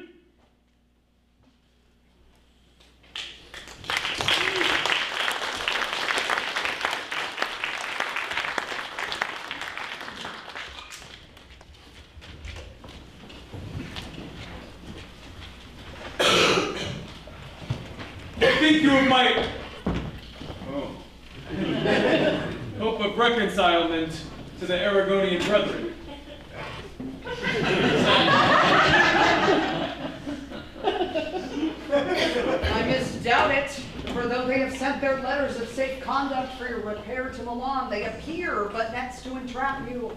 And the Marquis of Pescara, under whom you hold certain land in chief, much against his noble nature, hath been moved to seize those lands. And some of his dependents are at this instant making it their suit to be invested in your revenues. I cannot think they mean well to your life that does deprive you of your means of life, your living. You are still an heretic to any safety I can shape myself. Here comes the Marquis. I will make myself partitioner for some part of your land to see whether it is flying. I pray do. Sir, I have a suit to you. To me. An easy one. There's a citadel of St. Bennet in some domains late in the possession of Antonio Bologna. Please you, bestow them on me. You are my friend, but this is a suit nor fit for me to give, nor for you to take. No, sir. Yoo-hoo! Oh, you. I'll give you ample reason for it soon. In private, here's the Cardinal's mistress. My lord, I am grown your poor petitioner, and would be an ill beggar had I not a great man's letter here. Oh no.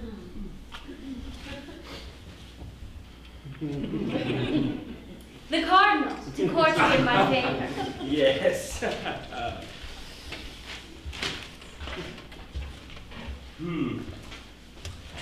He entreats to you the citadel of St. Bennet, which belonged to the banished Bologna. Tony Baloney. Yes. Tony Baloney. What is wrong with you? Yes. I could not have thought of a friend I could rather pleasure with. 'Tis yours. Thank you, my lord. And he shall know how doubly I am engaged, both in your gift and the speediness of giving, which makes her rent greater.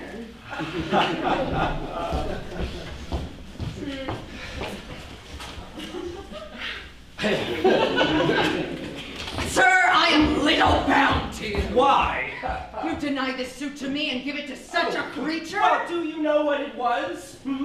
It was Antonio's land, not forfeited by course of law, but ravished from his throat by the Cardinal's entreaty. It were not fit I should bestow so main a piece of wrong unto a friend. 'Tis a gratification only due to a strumpet. Learn, good Delio, to ask noble things of me, and you shall find I'll be a noble giver. You instruct me well. Prince Ferdinand's come to Milan, sick, as they give out of an apoplexy, but some say 'tis a frenzy. Ugh. I'm going to go visit him. 'Tis a noble fellow. Oh!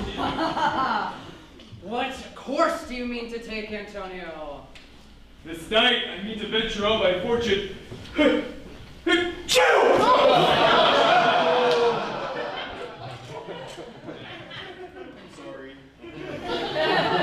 Which is no more than a poor lingering life to the cardinal's worst of malice. I have got private access to his chamber and intend to visit him about the midnight as once his brother did, our noble Duchess. When he shall see it fraught with love and duty, it will draw the poison out of him and work a friendly reconcilement. If it fail, it shall rid me of this infamous calling, for better fall once than ever be falling. I'll follow you in all danger, for however my life keeps rank with yours. You are still my loved and best friend.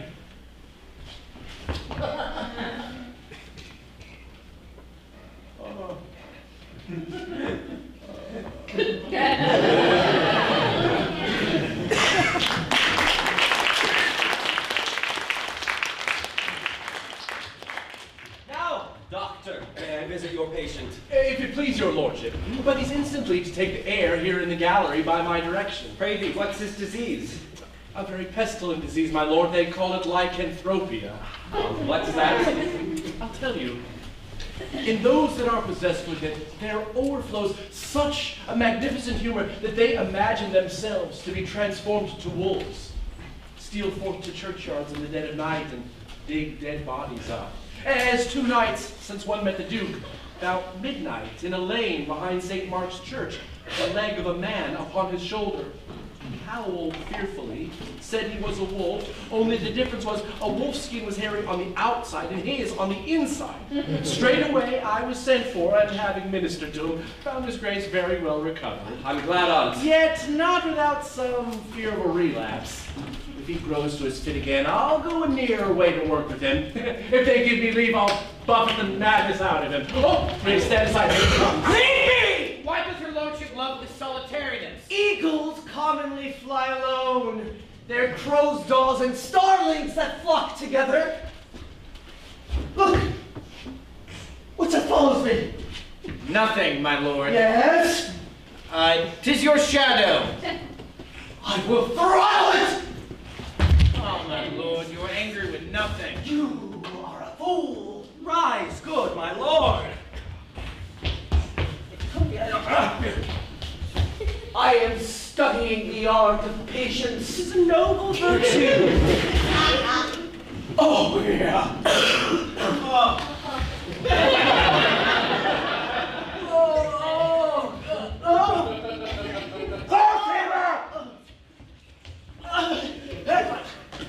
Use me well, your best. But I am done. I am done. I'll confess nothing. Now let me alone with him. Are you mad, bro?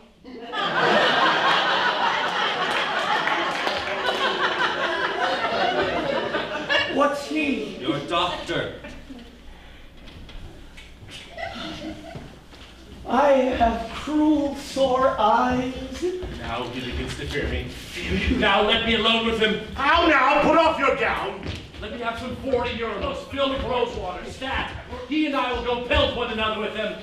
I'll make him tame as a dormouse. Let him go! Let him go! Stamp him and flay off his Tell skin. by his eyes. He comes Stand with the on. anatomy. Come He's on. broken, set in the cold Come on, yonder. you. Hence! Hence!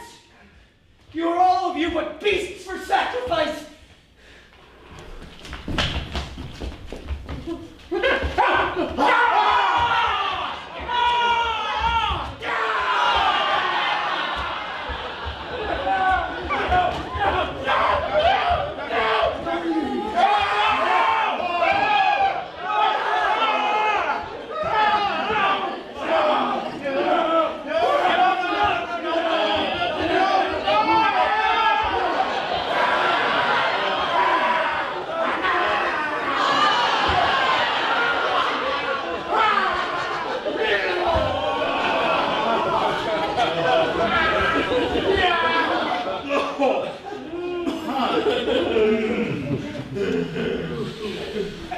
nothing left of you but tongue and belly.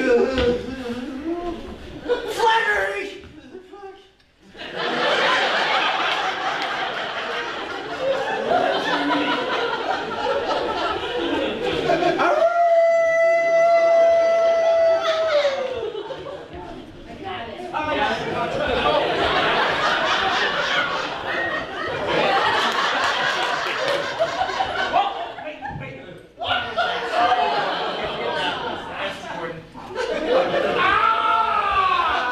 Doctor, he did not hear you thoroughly. True, I was somewhat too forward.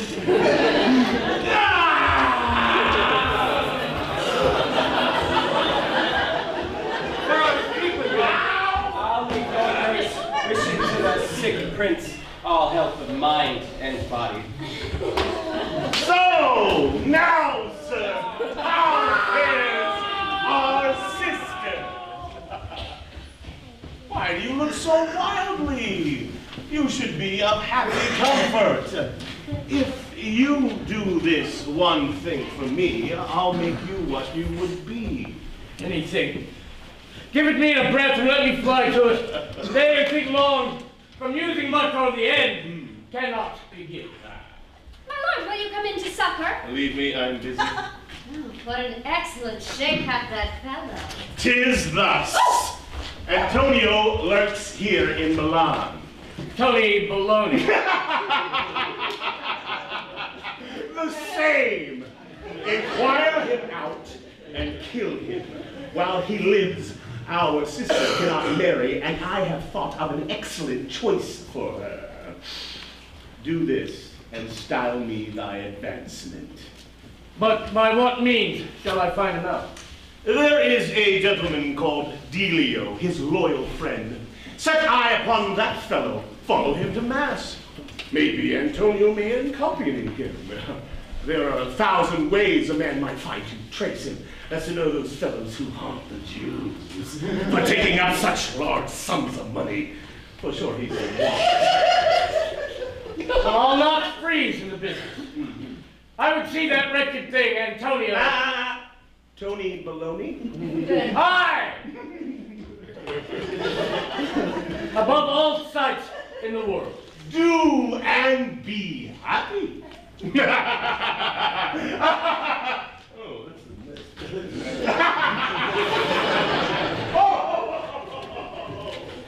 A fellow doth breed basilisks in his eyes. He is nothing else but murder. And yet he seems not to have notice of the Duchess's death. 'Tis his cunning. I must follow his example. How now, sir? You are well met. How now? Now I will make you confess to me your treachery. Treachery? Yes.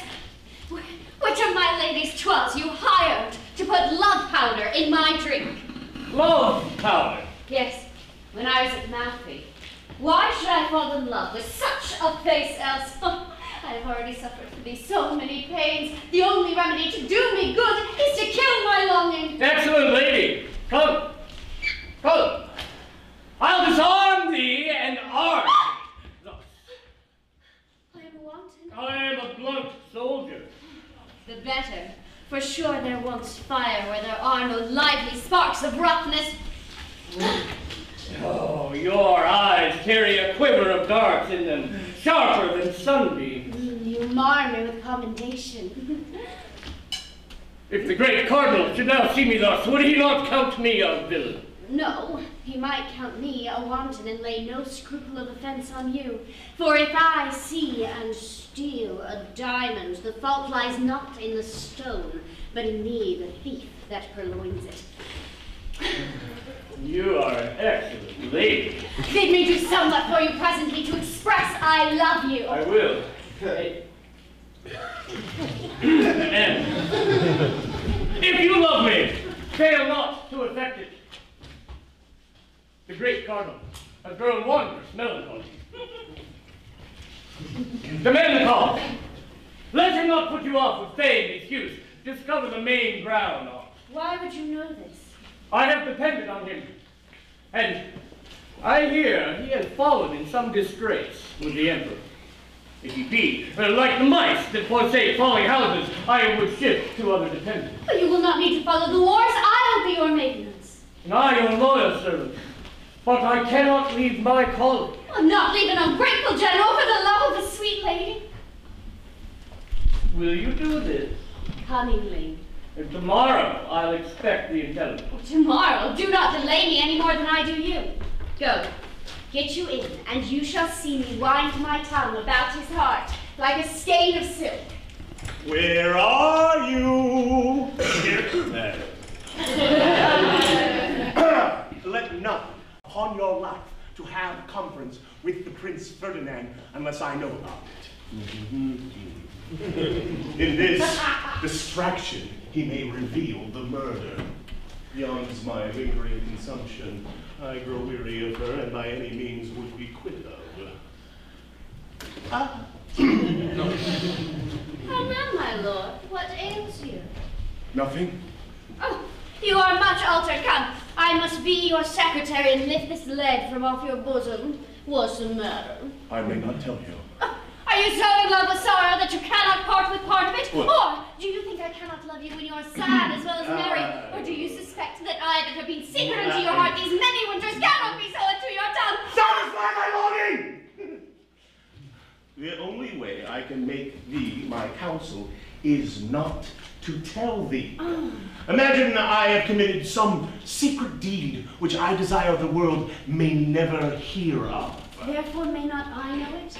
You have kept from me as great a sin as adultery. Never was occasion for a perfect trial of my constancy till now. My lord, I beseech you. You'll repent it. Never.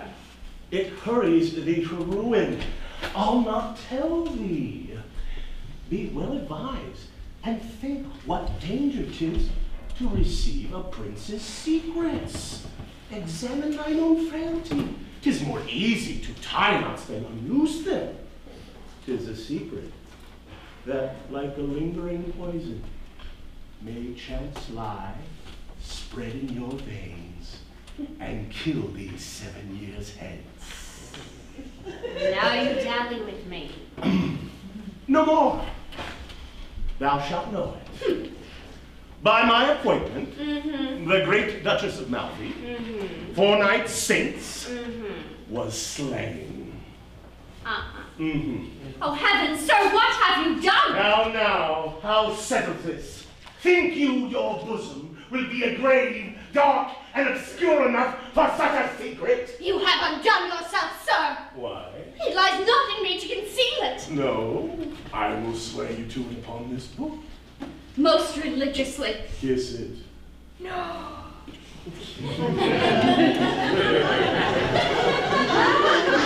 Thou shalt never utter it. Thou, thy curiosity has undone thee. Thou art poisoned upon that book because I knew thou couldn't keep my counsel. I have bound you to it by death.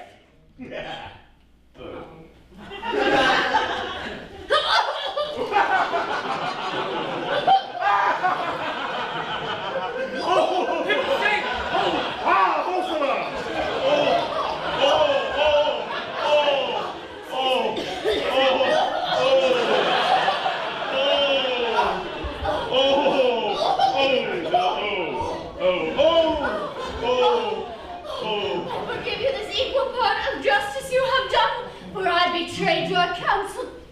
Durand, fellow! Oh, foolish woman, could thou not have poisoned him? What should happen? I know not. Wherefore comest thou hither?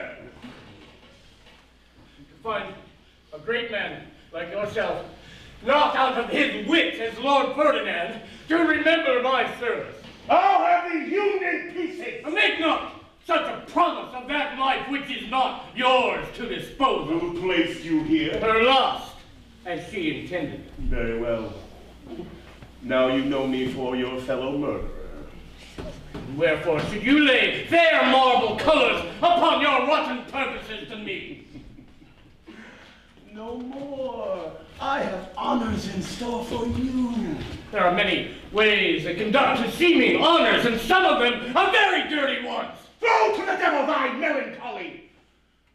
The fire burns well. What need we to keep a stirring up, to make a greater smother? Thou wilt kill Antonio? Yes. I will allow thee some dozen attendants to aid thee in the murder. Give me no trade when I go to shed blood. Lest it make me have a greater when I ride to the gallows.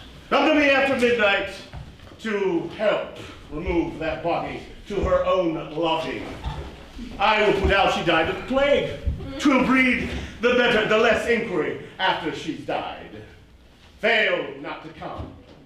There is the master key of our own lodgings, and by that you may conceive what trust I plant in you. You shall find me ready.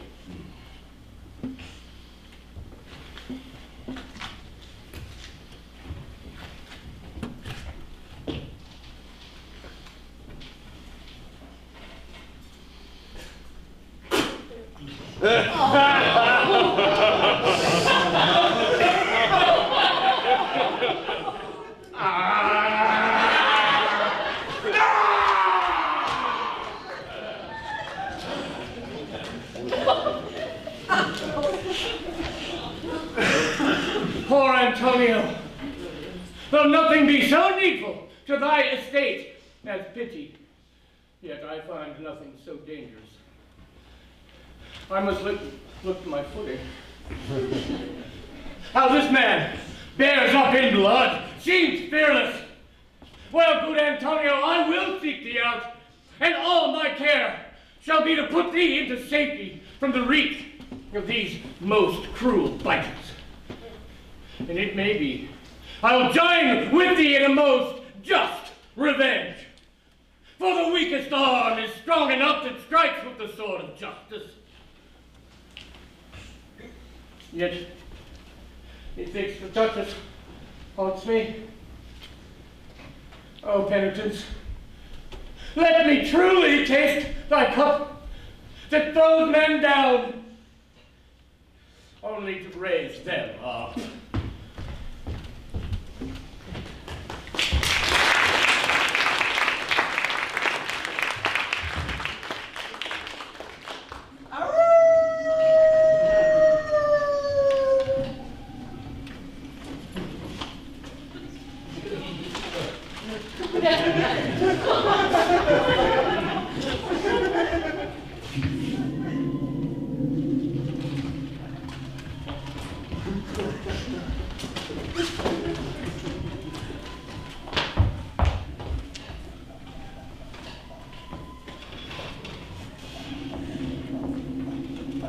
Yon's the cardinal's window. This fortification grew from the ruins of an ancient abbey, and to yon side of the river lies a wall which, in my opinion, gives the best echo you've ever heard. So hollow and so dismal, so plain in the distinction of our words that many have said it is a spirit that answers. It is a spirit that answers. Spirit that answers. It groaned, methought, and gave a very deadly accent. Deadly accent. I told you 'twas a pretty one. You may make it a huntsman or a falconer, a musician or a thing of sorrow. Thing of sorrow. Thing of sorrow. Oh, 'tis very like my wife's voice. My wife's voice. I would not have you go to the cardinal's tonight. Do not. Do not. Necessity compels me. Be mindful of thy safety. Be mindful of thy safety. Hark, the dead stones seem to take pity on you and give you good counsel. Echo! I will not talk to thee, for thou art a dead thing. Thou art a dead thing.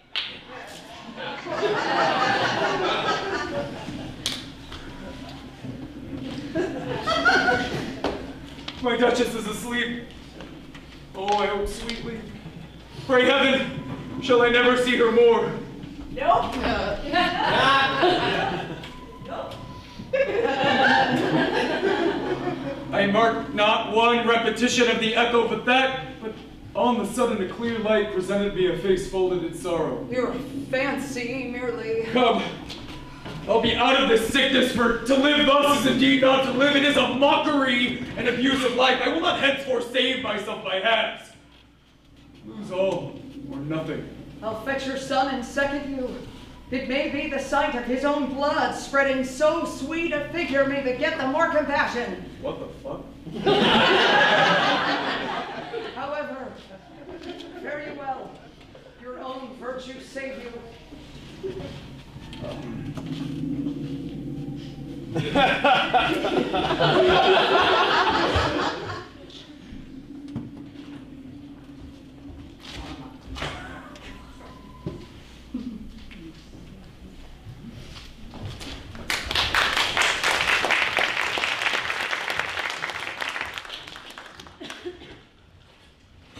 Shall not watch tonight by the sick prince. His grace is most fully recovered. Good, my lord, suffer us! Oh, no, by no means. The noise and the change of object in his eye doth most distract him. I pray, all to bed, and though you may hear him in his violent fits, do not rise, I entreat you. So, sir, we shall not. I must have you promise upon your honors, for I was enjoined to it to himself, and he seemed to urge it sensibly. Let our honors bind this trifle. Nor any of your followers. Neither.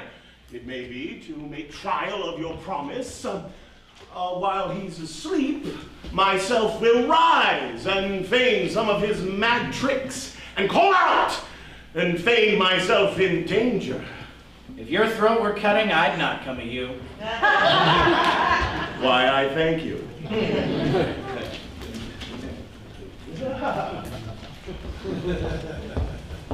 The reason I would not suffer these about my brother is because at midnight I would bidder privately remove Julia's body to her own lodgings. At this hour I have appointed Bosela to fetch the body.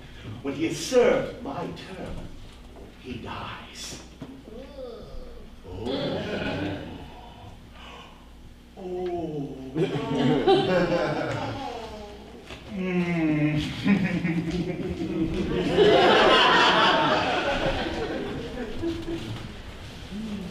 Twas the cardinal's voice, and I heard him name Bosela and my death.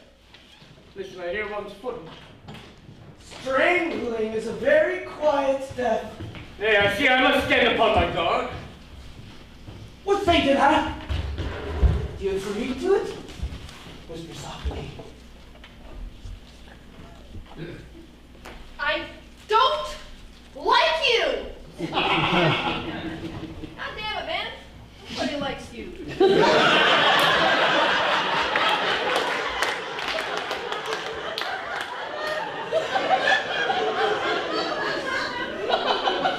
So, it must be done in the dark. My death is come.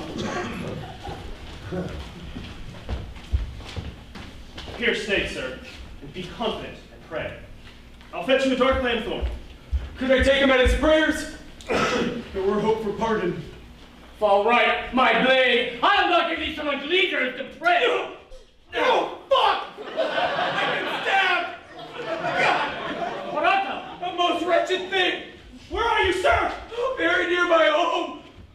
Bosela? Oh, misfortune! Fuck, I've been stabbed!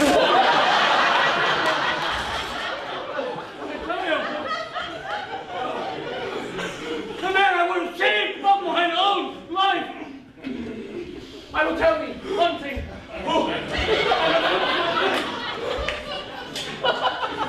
You will break your heart quickly. Your fair Duchess. Oh, her very name kindles a little life in me.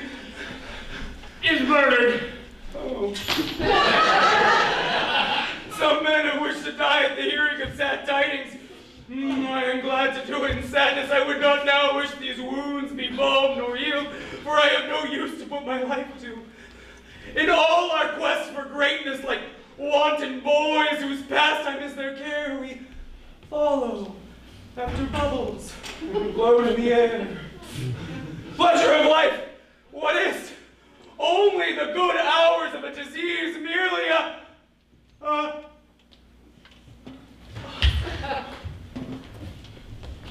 Great heart! Thou seems to have loved Antonio. I brought him hither to have reconciled him to the cardinal! I do not ask thee that. Take him up, if thou tenders thine own life. Now, my great I have his toilet before already. Now I'll bring him to the hammer. I will not imitate things glorious. I am puzzled in a question about hell. He says, in hell there is one material fire, and yet it shall not burn all men alike.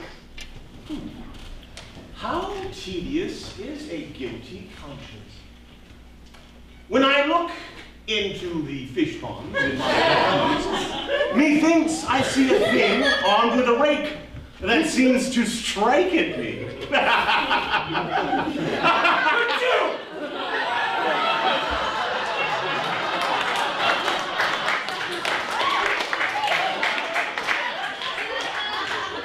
Demons, I guess, demons.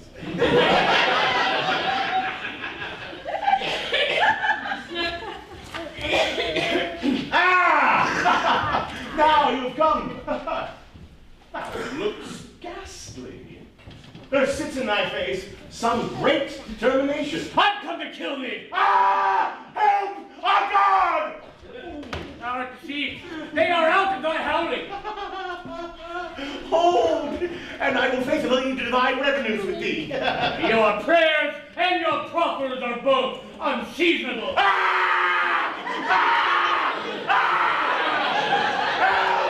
We are betrayed! Raise the watch! No further! Help! We are betrayed! Listen! A fie upon his counterfeiting. Why, 'tis not the cardinal! Yes, yes, 'tis he. I'll go down to see him. He doth this pretty well. I'm lost! The blade is at my throat! Fall so loud, Ben. Come, that's too bad he told us this much beforehand. Believe the accent of the voice sounds not in jest. I'll down to his.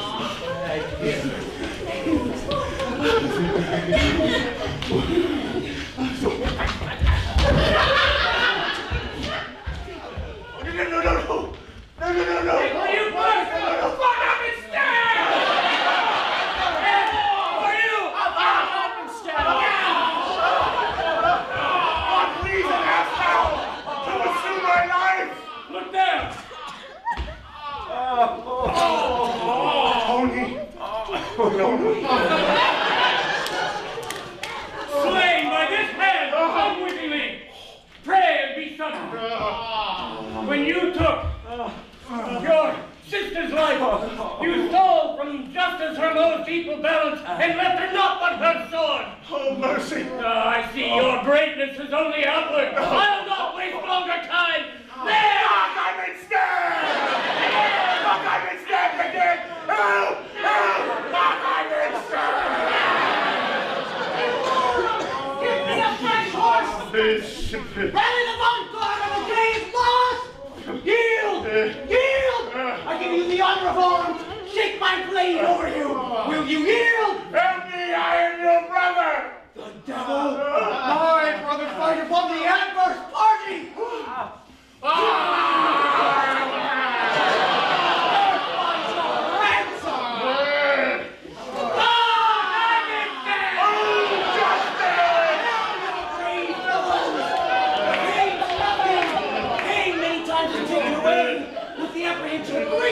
As a toothache on the side of a barber that comes from falling out.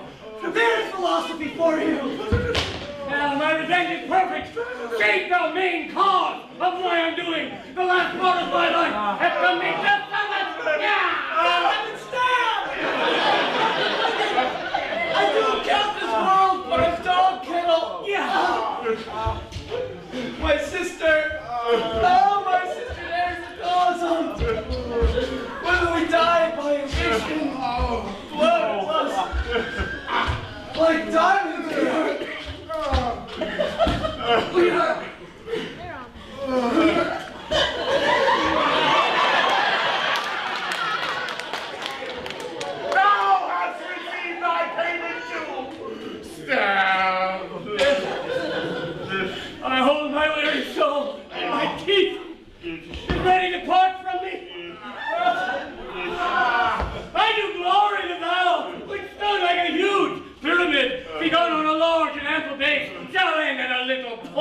a kind of nothing! Oh, how now, Lord, my lord! Oh, sad disaster! How comes this? Revenge! For the Duchess of Malfi! Murdered by the Aragonian prince! For Antonio! Slain by this hand! For lustful Julia! Poisoned by this man! Then there's that guy.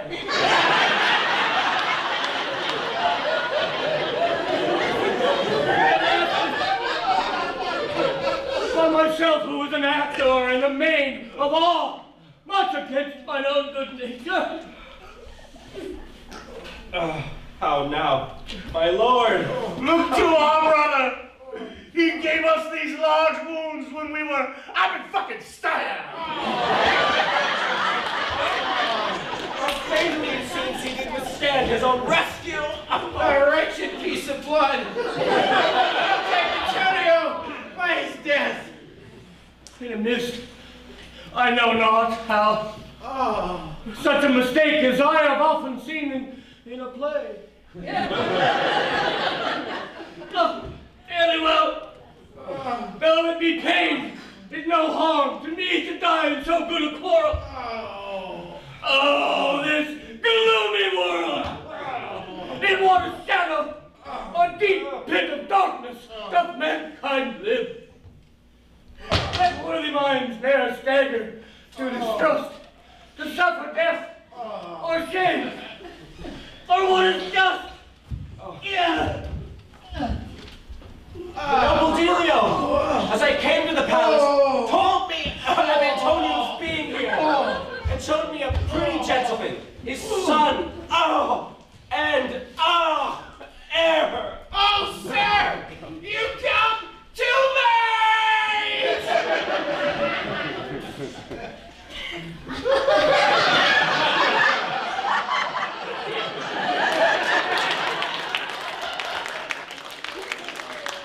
I heard someone was on for it ere I came. Let us make noble use of this great ruin and join all our force to establish this young, hopeful gentleman in his mother's right. These wretched eminent thanes leave no more fame behind them than should one fall in a frost and leave his print in snow.